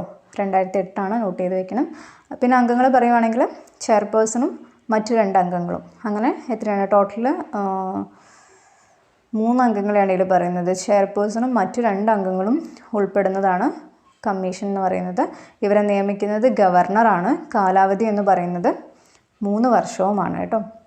പിന്നെ ചുമതലകൾ ഇപ്പോൾ നമ്മൾ പറഞ്ഞതുപോലെ തന്നെ അവരുടെ സംരക്ഷണത്തിന് സഹായിക്കുന്ന കാര്യങ്ങളൊക്കെ ആയിരിക്കും. അടുത്ത് നമ്മൾ നോക്കുന്നത് ദേശീയ പിന്നാക്ക വിഭാഗ കമ്മീഷനെ പറ്റിയിട്ടാണ്. വിദ്യാഭ്യാസം എല്ലാവർക്കും പ്രാപ്യമായ ഒരു നിലയിലേക്ക് കൊണ്ടുവന്നേ മതിയാകൂ. പിന്നാക്ക വിഭാഗം ജനങ്ങൾക്ക് ഉന്നത വിദ്യാഭ്യാസം എത്രയും ചെലവ് കുറഞ്ഞതായിരിക്കുക എന്നതാവണം വിദ്യാഭ്യാസ വകുപ്പിൻ്റെ നയം. ഈ സമുദായങ്ങളെയെല്ലാം സമത്വത്തിലേക്ക് ഉയർത്തുവാനാണെങ്കിൽ അതിന് ഒരേ ഒരു പോംവഴി താഴ്ന്ന നിലയിലുള്ളവർക്ക് പ്രത്യേക പരിഗണന നൽകുക മാത്രമാണ്. ഡോക്ടർ BR അംബേദ്കറിൻ്റെ വാക്കുകളാണ് കേട്ടോ, ജസ്റ്റ് അറിഞ്ഞിരിക്കുക. രാജ്യത്തെ സാമൂഹികമായും സാമ്പത്തികമായും പിന്നാക്കം നിൽക്കുന്ന വിഭാഗങ്ങളുടെ ഉന്നമനം ലക്ഷ്യമാക്കിയാണ് പിന്നാക്ക വിഭാഗങ്ങൾക്കായുള്ള ദേശീയ കമ്മീഷൻ സ്ഥാപിച്ചിട്ടുള്ളത്. സാമൂഹികമായും വിദ്യാഭ്യാസപരമായും പിന്നാക്കം നിൽക്കുന്ന വിഭാഗങ്ങളുടെ പിന്നാക്കാവസ്ഥ പരിഹരിക്കുന്നതിനുള്ള നിർദ്ദേശങ്ങൾ സമർപ്പിക്കുക എന്നതും കമ്മീഷൻ്റെ ചുമതലകളിൽ ഉൾപ്പെടുന്നതാണ്. 1993 കമ്മീഷൻ നിലവിൽ വന്നത്. കറക്റ്റ് ഡേറ്റ് പറയുവാണെങ്കിൽ 1993 ഓഗസ്റ്റ് 14 കേട്ടോ. പിന്നെ ദേശീയ പിന്നാക്ക വിഭാഗ കമ്മീഷൻ എന്ന് പറയുന്നത് ഒരു ഭരണഘടനാ സ്ഥാപനമാണ്. ആർട്ടിക്കിൾ 338B നേരത്തെ നമ്മൾ പറഞ്ഞിട്ടുണ്ടായിരുന്നില്ലേ. 338 എന്ന് പറയുമ്പം പട്ടികജാതി കമ്മീഷൻ്റെതാണ്. 338A പട്ടികവർഗ കമ്മീഷൻ. 338B ആണ് ദേശീയ പിന്നാക്ക വിഭാഗ കമ്മീഷൻ. സമൂഹത്തിൽ ബാക്ക്വേർഡായിട്ട് നിൽക്കുന്ന ആൾക്കാരുടെ ഉന്നമനത്തിന് വേണ്ടിയിട്ട് പ്രവർത്തിക്കുന്ന ഒരു സ്ഥാപനമാണ്. 1993 നിലവിൽ വരുന്നത്. ചെയർപേഴ്സണും വൈസ് ചെയർപേഴ്സണും 3 അംഗങ്ങളും ചേർന്നതാണ് കമ്മീഷൻ. അങ്ങനെ ടോട്ടൽ 5 അംഗങ്ങളാണ് കമ്മീഷനിൽ വരുന്നത്. രാഷ്ട്രപതിയാണ് കമ്മീഷൻ അംഗങ്ങളെ നിയമിക്കുന്നത്. 3 വർഷമാണ് അംഗങ്ങളുടെ ഔദ്യോഗിക കാലാവധി. 2018 കമ്മീഷന് ഭരണഘടനാ പദവി ലഭ്യമായി. അപ്പം അതുണ്ടാവുന്ന സമയത്ത് എന്തായിരുന്നില്ല, അതായത് രൂപീകരിക്കപ്പെടുന്ന സമയത്തൊരു ഭരണഘടനാ സ്ഥാപനമായിരുന്നില്ല. പക്ഷേ പിന്നീട് അമെൻമെൻറ്റിലൂടെ ഭരണഘടനാ പദവി ലഭിച്ചിട്ടുള്ളതാണ് കേട്ടോ. 2018 അപ്പം 5 മെമ്പേഴ്സാണുള്ളത്. മെമ്പേഴ്സിനെ നിയമിക്കുന്നത് രാഷ്ട്രപതിയാണ്. പിന്നെ അവരുടെ കാലാവധി എന്ന് പറയുന്നത് 3 വർഷവുമാണ് കേട്ടോ. നമുക്ക് ചുമതലകൾ നോക്കാം. ദേശീയ പിന്നാക്ക വിഭാഗ കമ്മീഷൻ്റെ ചുമതലകൾ: പിന്നാക്ക വിഭാഗങ്ങളുടെ ക്ഷേമത്തിനായുള്ള വിവിധ സംവിധാനങ്ങളുടെ പ്രവർത്തനങ്ങളെ സംബന്ധിച്ച് റിപ്പോർട്ടുകൾ സർക്കാരുകൾക്ക് സമർപ്പിക്കുക. പിന്നാക്ക വിഭാഗങ്ങൾ നേരിടുന്ന അതിക്രമങ്ങൾക്കെതിരെ നടപടികൾ സ്വീകരിക്കുന്നതിനും നീതി ഉറപ്പാക്കുന്നതിനുമുള്ള ശുപാർശകൾ നൽകുക. പിന്നാക്ക വിഭാഗങ്ങൾക്കായുള്ള ഭരണഘടനാ വ്യവസ്ഥകളും നിയമങ്ങളും കാര്യക്ഷമമായി നടപ്പിലാക്കുന്നുണ്ടെന്ന് ഉറപ്പാക്കുക. പിന്നാക്ക പദവി സംബന്ധിച്ച ആവശ്യങ്ങൾ പരിശോധിച്ച് വേണ്ട നിർദ്ദേശങ്ങൾ സർക്കാരുകൾക്ക് സമർപ്പിക്കുക. ഇതൊക്കെയാണ് ദേശീയ പിന്നാക്ക വിഭാഗ കമ്മീഷൻ്റെ ചുമതലകളായിട്ട് പറയുന്നത്. പിന്നെ നമുക്ക് കേരളത്തിനും ഇതേപോലെ സംസ്ഥാന പിന്നാക്ക വിഭാഗ കമ്മീഷൻ ഉണ്ട്. കേരള സംസ്ഥാന പിന്നാക്ക വിഭാഗ കമ്മീഷൻ നിലവിൽ വന്നതും 1993 മാർച്ച് 10 ഡേറ്റ് വരുന്നത്. 3 വർഷമാണ് കമ്മീഷൻ്റെ ഔദ്യോഗിക കാലാവധി. പിന്നാക്ക വിഭാഗങ്ങളുടെ സാമൂഹിക സാമ്പത്തിക അവസ്ഥ പരിഗണിച്ച് പ്രസ്തുത ജനവിഭാഗങ്ങളെ സംവരണ ലിസ്റ്റിൽ ഉൾപ്പെടുത്തി ആനുകൂല്യങ്ങൾ നൽകുന്നതിന് വേണ്ടിയുള്ള നിർദ്ദേശങ്ങൾ സമർപ്പിക്കുക എന്നതും എന്താണ് കമ്മീഷൻ്റെ ചുമതലകളിൽ പെടുന്നതാണ് അല്ലേ. അവർക്ക് എന്ത് ചെയ്യും, ആനുകൂല്യങ്ങൾ ഉറപ്പാക്കാൻ വേണ്ടിയിട്ട് ഈ ഇങ്ങനെ പിന്നാക്കാവസ്ഥയുള്ള ആൾക്കാരെ സംവരണ ലിസ്റ്റിലൊക്കെ ഉൾപ്പെടുത്തിയിട്ട് അവർക്ക് വേണ്ട സഹായങ്ങൾ ചെയ്യുക എന്നുള്ളതൊക്കെ കമ്മീഷൻ്റെ ചുമതലയിൽ വരുന്നുണ്ട്. ദേശീയ പിന്നാക്ക വിഭാഗ കമ്മീഷൻ്റെ ആസ്ഥാനവും ന്യൂഡൽഹി തന്നെയാണ്. ഇനി നമ്മൾ UPSC ആണ് നോക്കുന്നത്. Union public service commission. ഭാരത സർക്കാർ നിയമനങ്ങൾക്കായി സ്ഥാപിതമായ ഭരണഘടനാ സ്ഥാപനമാണ് UPSC എന്ന് പറയുന്നത്, union public service commission. Indian ഭരണഘടനയുടെ അനുച്ഛേദം 320 പ്രകാരം, ആക്ച്വലി ഈ അനുച്ഛേദം വരുന്നത് 315 മുതൽ 323 വരെയാണ് കേട്ടോ. UPSC അതേപോലെ കേരള PSC അതിനൊക്കെ പറ്റി പറയുന്നത് ഈ ആർട്ടിക്കിൾസിലാണ്. അപ്പം അല്ലാണ്ട് നമുക്ക് പഠിക്കുന്ന സമയത്ത് 315 എന്നും കാണാറുണ്ട്. ഇപ്പം ടെക്സ്റ്റിലുള്ളത് 320 എന്നാണ്. അപ്പം ആ ഒരു റേഞ്ച് പഠിച്ചു വയ്ക്കുക കേട്ടോ. ആർട്ടിക്കിൾ 315 മുതൽ 323 വരെ ഈ യൂണിയൻ പബ്ലിക് സർവീസ് കമ്മീഷനെയും കേരള പബ്ലിക് സർവീസ് കമ്മീഷനെയൊക്കെ പറ്റിയിട്ടാണ് പറയുന്നത്. ചെയർപേഴ്സണും 10 അംഗങ്ങളുമാണ് കമ്മീഷനിലുള്ളത്. ടോട്ടൽ 11 അംഗങ്ങളാണ് വരുന്നത്. രാഷ്ട്രപതിയാണ് ഇവരെ നിയമിക്കുന്നത്. 6 വർഷമോ 65 വയസ്സോ ആണ് അംഗങ്ങളുടെ ഔദ്യോഗിക കാലാവധിയായിട്ട് വരുന്നത്. ഓൾ ഇന്ത്യ സർവീസിലേക്കും കേന്ദ്ര സർവീസിലേക്കുമുള്ള നിയമനങ്ങൾ നടത്തുന്നത് UPSC ആണ്. കേന്ദ്ര സർക്കാരിൻ്റെ സേവനങ്ങളിലേക്ക് നിയമനത്തിനായി പരീക്ഷകളിലൂടെയും അഭിമുഖങ്ങളിലൂടെയും തിരഞ്ഞെടുപ്പ് നടത്തുക എന്നതാണ് കമ്മീഷൻ്റെ മുഖ്യ ചുമതല. സംസ്ഥാനങ്ങളിൽ സർക്കാർ സേവനങ്ങൾക്കായി നിയമനങ്ങൾ നടത്തുന്നത് അതാത് സംസ്ഥാനങ്ങളിലെ പബ്ലിക് സർവീസ് കമ്മീഷനാണ്. കേരളത്തിൽ കേരള പബ്ലിക് സർവീസ് കമ്മീഷനാണ് സംസ്ഥാന സർക്കാർ നിയമനങ്ങൾ നടത്തുന്നത് അല്ലേ. അപ്പം UPSC എന്ന് പറയുന്നത് കേന്ദ്രത്തിലേക്കുള്ള സർക്കാർ ജോലികളിലേക്ക് ആൾക്കാർ പരീക്ഷകളിലൂടെയും ഇൻ്റർവ്യൂസിലൂടെയൊക്കെ തിരഞ്ഞെടുക്കുന്നതിന് വേണ്ടിയിട്ടുള്ള ഒരു കമ്മീഷനാണ്. അതേപോലെ സംസ്ഥാനങ്ങളിൽ അതിന് സംസ്ഥാന പബ്ലിക് സർവീസ് കമ്മീഷനാണ്. കേരളത്തിൻ്റെത് KPSC അല്ലേ, കേരള പബ്ലിക് സർവീസ് കമ്മീഷനാണ് വരുന്നത്. ഈ UPSC വരുന്നത് ഓൾ ഇന്ത്യ സർവീസും സെൻട്രൽ സിവിൽ സർവീസിലേക്കും ആയിരിക്കും കേട്ടോ. അപ്പോൾ നമുക്ക് ആർട്ടിക്കിൾസ് പഠിക്കണം. UPSC ആണെങ്കിലും KPSC ആണെങ്കിലും നമുക്ക് 315 മുതൽ 323 വരെയാണ് വരുന്നത്. പിന്നെ കുറച്ചുകൂടി കാര്യങ്ങൾ പഠിക്കണം. ഇത് ഡേറ്റ് ഓഫ് എസ്റ്റാബ്ലിഷ്മെൻറ്റ് പഠിക്കണം. 1926 ഒക്ടോബർ 1 UPSC നിലവിൽ വരുന്നത്. KPSC ആണെങ്കിൽ 1956 നവംബർ 1. UPSCയിലെ മെമ്പേഴ്സിനെ നമ്മൾ പറഞ്ഞു 11 മെമ്പേഴ്സാണ് വരുന്നത് അല്ലേ. ചെയർപേഴ്സണും 10 അംഗങ്ങളുമാണ്. KPSCയിലാണെങ്കിൽ മാക്സിമം 21 മെമ്പേഴ്സ് വരെ വരാം. പിന്നെ UPSCയിൽ അംഗങ്ങളെ നിയമിക്കുന്നത് പ്രസിഡൻ്റ് ആയിരിക്കും. KPSCയിലാണെങ്കിൽ ഗവർണറായിരിക്കും. ഫസ്റ്റത്തെ ചെയർമാൻ പറയുവാണെങ്കിൽ UPSCൻ്റെത് റോസ് ബാർക്കറാണ്. കേരള PSCൻ്റെത് VK വേലായുധനുമാണ് കേട്ടോ. ഓക്കെ, ഇനി നമുക്ക് ലാസ്റ്റ് വൺ ദേശീയ ബാലാവകാശ സംരക്ഷണ കമ്മീഷനെ പറ്റിയിട്ടാണ് പഠിക്കാനുള്ളത്. കുട്ടികളുടെ അവകാശങ്ങൾ സംരക്ഷിക്കുക എന്ന ലക്ഷ്യത്തോടെ സ്ഥാപിക്കപ്പെട്ട കമ്മീഷനാണ് ദേശീയ ബാലാവകാശ സംരക്ഷണ കമ്മീഷൻ. വനിതാ ശിശു വികസന മന്ത്രാലയത്തിൻ്റെ കീഴിലാണ് കമ്മീഷൻ പ്രവർത്തിക്കുന്നത്. 2007 മാർച്ച് 5 കമ്മീഷൻ നിലവിൽ വന്നത്. ഒരു ചെയർപേഴ്സണും 6 അംഗങ്ങളുമാണ് കമ്മീഷനിലുള്ളത്. കുട്ടികളുടെ വിദ്യാഭ്യാസം, ആരോഗ്യം, പരിചരണം, ക്ഷേമം, നീതി തുടങ്ങിയവ കമ്മീഷൻ്റെ ലക്ഷ്യങ്ങളാണ്. കേരളത്തിൽ കുട്ടികളുടെ അവകാശ സംരക്ഷണത്തിനായി കേരള സംസ്ഥാന ബാലാവകാശ കമ്മീഷനും ഉണ്ട്. 2 തലത്തിലുണ്ട് അല്ലേ, ദേശീയ തലത്തിലുമുണ്ട് സംസ്ഥാന തലത്തിലുമുണ്ട്. ദേശീയ തലത്തിലുള്ള ബാലാവകാശ സംരക്ഷണ കമ്മീഷൻ നിലവിൽ വന്നത് 2007 മാർച്ച് 5 കേട്ടോ. എത്ര മെമ്പേഴ്സ് ഉണ്ട്? ഒരു ചെയർപേഴ്സണും 6 അംഗങ്ങളും, ടോട്ടൽ 7 മെമ്പേഴ്സാണ് വരുന്നത്. പിന്നെ ഇവർ ഫോക്കസ് ചെയ്യുന്ന ഏരിയാസ് കുട്ടികളുടെ വിദ്യാഭ്യാസം, ആരോഗ്യം, പരിചരണം, ക്ഷേമം, നീതി തുടങ്ങിയവയാണ് അവരുടെ ലക്ഷ്യങ്ങളായിട്ട് വരുന്നത്. കേരളത്തിലും ഇതേപോലെ കേരളത്തിൻ്റെ ബാലാവകാശ സംരക്ഷണ കമ്മീഷനും ഉണ്ട്. ഇനി നമുക്ക് എന്ത് ചെയ്യാം, ചാപ്റ്ററിൽ ഇത്രയും പറയുന്നുള്ളൂ. നമുക്ക് ഇതുവരെ പഠിച്ച കാര്യങ്ങളൊക്കെ ജസ്റ്റ് ഞാനൊരു ടേബിളായിട്ട് ലാസ്റ്റ് തരാമെന്ന് പറഞ്ഞിട്ടുണ്ടായിരുന്നില്ലേ, അതും കൂടി ഒന്ന് നോക്കാം. ഓക്കെ, അപ്പോൾ നമ്മൾ ഫസ്റ്റ് പഠിച്ചത് ഏതായിരുന്നു? ഇലക്ഷൻ കമ്മീഷൻ ഓഫ് ഇന്ത്യ ആയിരുന്നു അല്ലേ. Article 324 date of establishment 1950 January 25. Number of members എത്ര പേരായിരുന്നു? 3 പേരാണ്. ഒരു ചീഫ് ഇലക്ഷൻ കമ്മീഷണറും 2 കമ്മീഷണർമാരും. ടെന്യൂർ വരുന്നത് 6 ഇയേഴ്സ് അല്ലെങ്കിൽ 65 ഇയേഴ്സ് ഓഫ് ഏജ് ആണ്. അപ്പോയിൻറ്റ് ചെയ്യുന്നത് പ്രസിഡൻ്റ് ആണ്. ഫസ്റ്റ് ചെയർമാൻ സുകുമാർ സെൻ ആണ്. കറൻറ്റ് ചെയർമാൻ ഞാൻ ആഡ് ചെയ്തിട്ടില്ല കേട്ടോ, കാരണം അത് മാറിക്കൊണ്ടിരിക്കുന്നത് കൊണ്ട് നിങ്ങൾ എന്ത് ചെയ്യുക, നിങ്ങൾ എക്സാമിന് മുന്നേ ഒന്ന് സെർച്ച് ചെയ്തിട്ട് പഠിക്കുക. ഇപ്പോൾ ഉള്ളത് ജ്ഞാനേഷ് കുമാറാണ്, പക്ഷേ ഞാൻ കൊടുത്തിട്ടില്ല. പിന്നെ സ്റ്റേറ്റ് ഇലക്ഷൻ കമ്മീഷനാണ് സെക്കൻഡ് വരുന്നത്. ആർട്ടിക്കിൾ 243K 243 സെറ്റ് എ ആണ്. ഡേറ്റ് ഓഫ് എസ്റ്റാബ്ലിഷ്മെൻറ്റ് 1993 ഡിസംബർ 3 ആണ്. ഒറ്റ അംഗമുള്ളൂ അല്ലേ, സിംഗിൾ മെമ്പർ ബോഡിയാണ്. കാലാവധി എന്ന് പറയുന്നത് 5 വർഷം അല്ലെങ്കിൽ 65 വയസ്സ് വരെയാണ്. അപ്പോയിൻറ്റ് ചെയ്യുന്നത് ഗവർണറാണ്. ഫസ്റ്റ് ചെയർമാൻ MSK രാമസ്വാമിയുമാണ്. പിന്നെ നാഷണൽ ഹ്യൂമൻ റൈറ്റ്സ് കമ്മീഷൻ, ഈ ആർട്ടിക്കിൾ കൊടുക്കാത്തതൊക്കെ എന്താണ്, സ്റ്റാറ്റ്യൂട്ടറി ബോഡീസാണ് കേട്ടോ. അപ്പോൾ അതിൻ്റെ ഡേറ്റ് ഉണ്ട്. ഫസ്റ്റത്തെ പ്രസിഡൻറ്റ് രംഗനാഥ് മിശ്ര ആയിരുന്നു. ഞാൻ ജസ്റ്റ് വായിക്കേണ്ടല്ലോ, നിങ്ങളൊന്ന് നോക്കുക കേട്ടോ. നിങ്ങൾക്ക് ഒരു റിവിഷൻ പോലെ ഒന്ന് നോക്കാം. ഞാൻ ഇതിൻ്റെ ലാസ്റ്റ് ആഡ് ചെയ്തിട്ടുണ്ട്. ഇതേപോലെ എന്ത് ചെയ്യാം, പുതിയ ഒരു കോളം കൂടെ ആഡ് ചെയ്തിട്ട് കറൻറ്റ് ആരാണെന്നുള്ളതും കൂടെ ഒന്ന് ആഡ് ചെയ്ത് പോയാൽ നല്ലതായിരിക്കും. ക്വസ്റ്റ്യൻസ് വരാറുണ്ട്. ഇതുവരെ നമ്മൾ പഠിച്ച ഇൻസ്റ്റിറ്റ്യൂഷൻസ് ഒക്കെ ആണെങ്കിൽ കൊടുത്തിട്ടുള്ളത്. UPSCയും KPSCയും ഒന്ന് നോക്കിക്കോളൂ കേട്ടോ. UPSCൻ്റെത് ഫസ്റ്റത്തെ ചെയർമാൻ വരുന്നത് ആരായിരുന്നു? റോസ് ബാർക്കറാണ്. ഇപ്പോഴത്തത് ആരാണ്? അജയ് കുമാറാണ് UPSCക്ക് വരുന്നത്. കേരള PSCക്ക് ആണെങ്കിൽ ഫസ്റ്റത്തത് VK വേലായുധനായിരുന്നു. കറൻറ്റ് വരുന്നത് MR ബൈജു ആണ് കേട്ടോ. അപ്പോൾ ഇത്രയും കാര്യങ്ങളേ ഉള്ളൂ.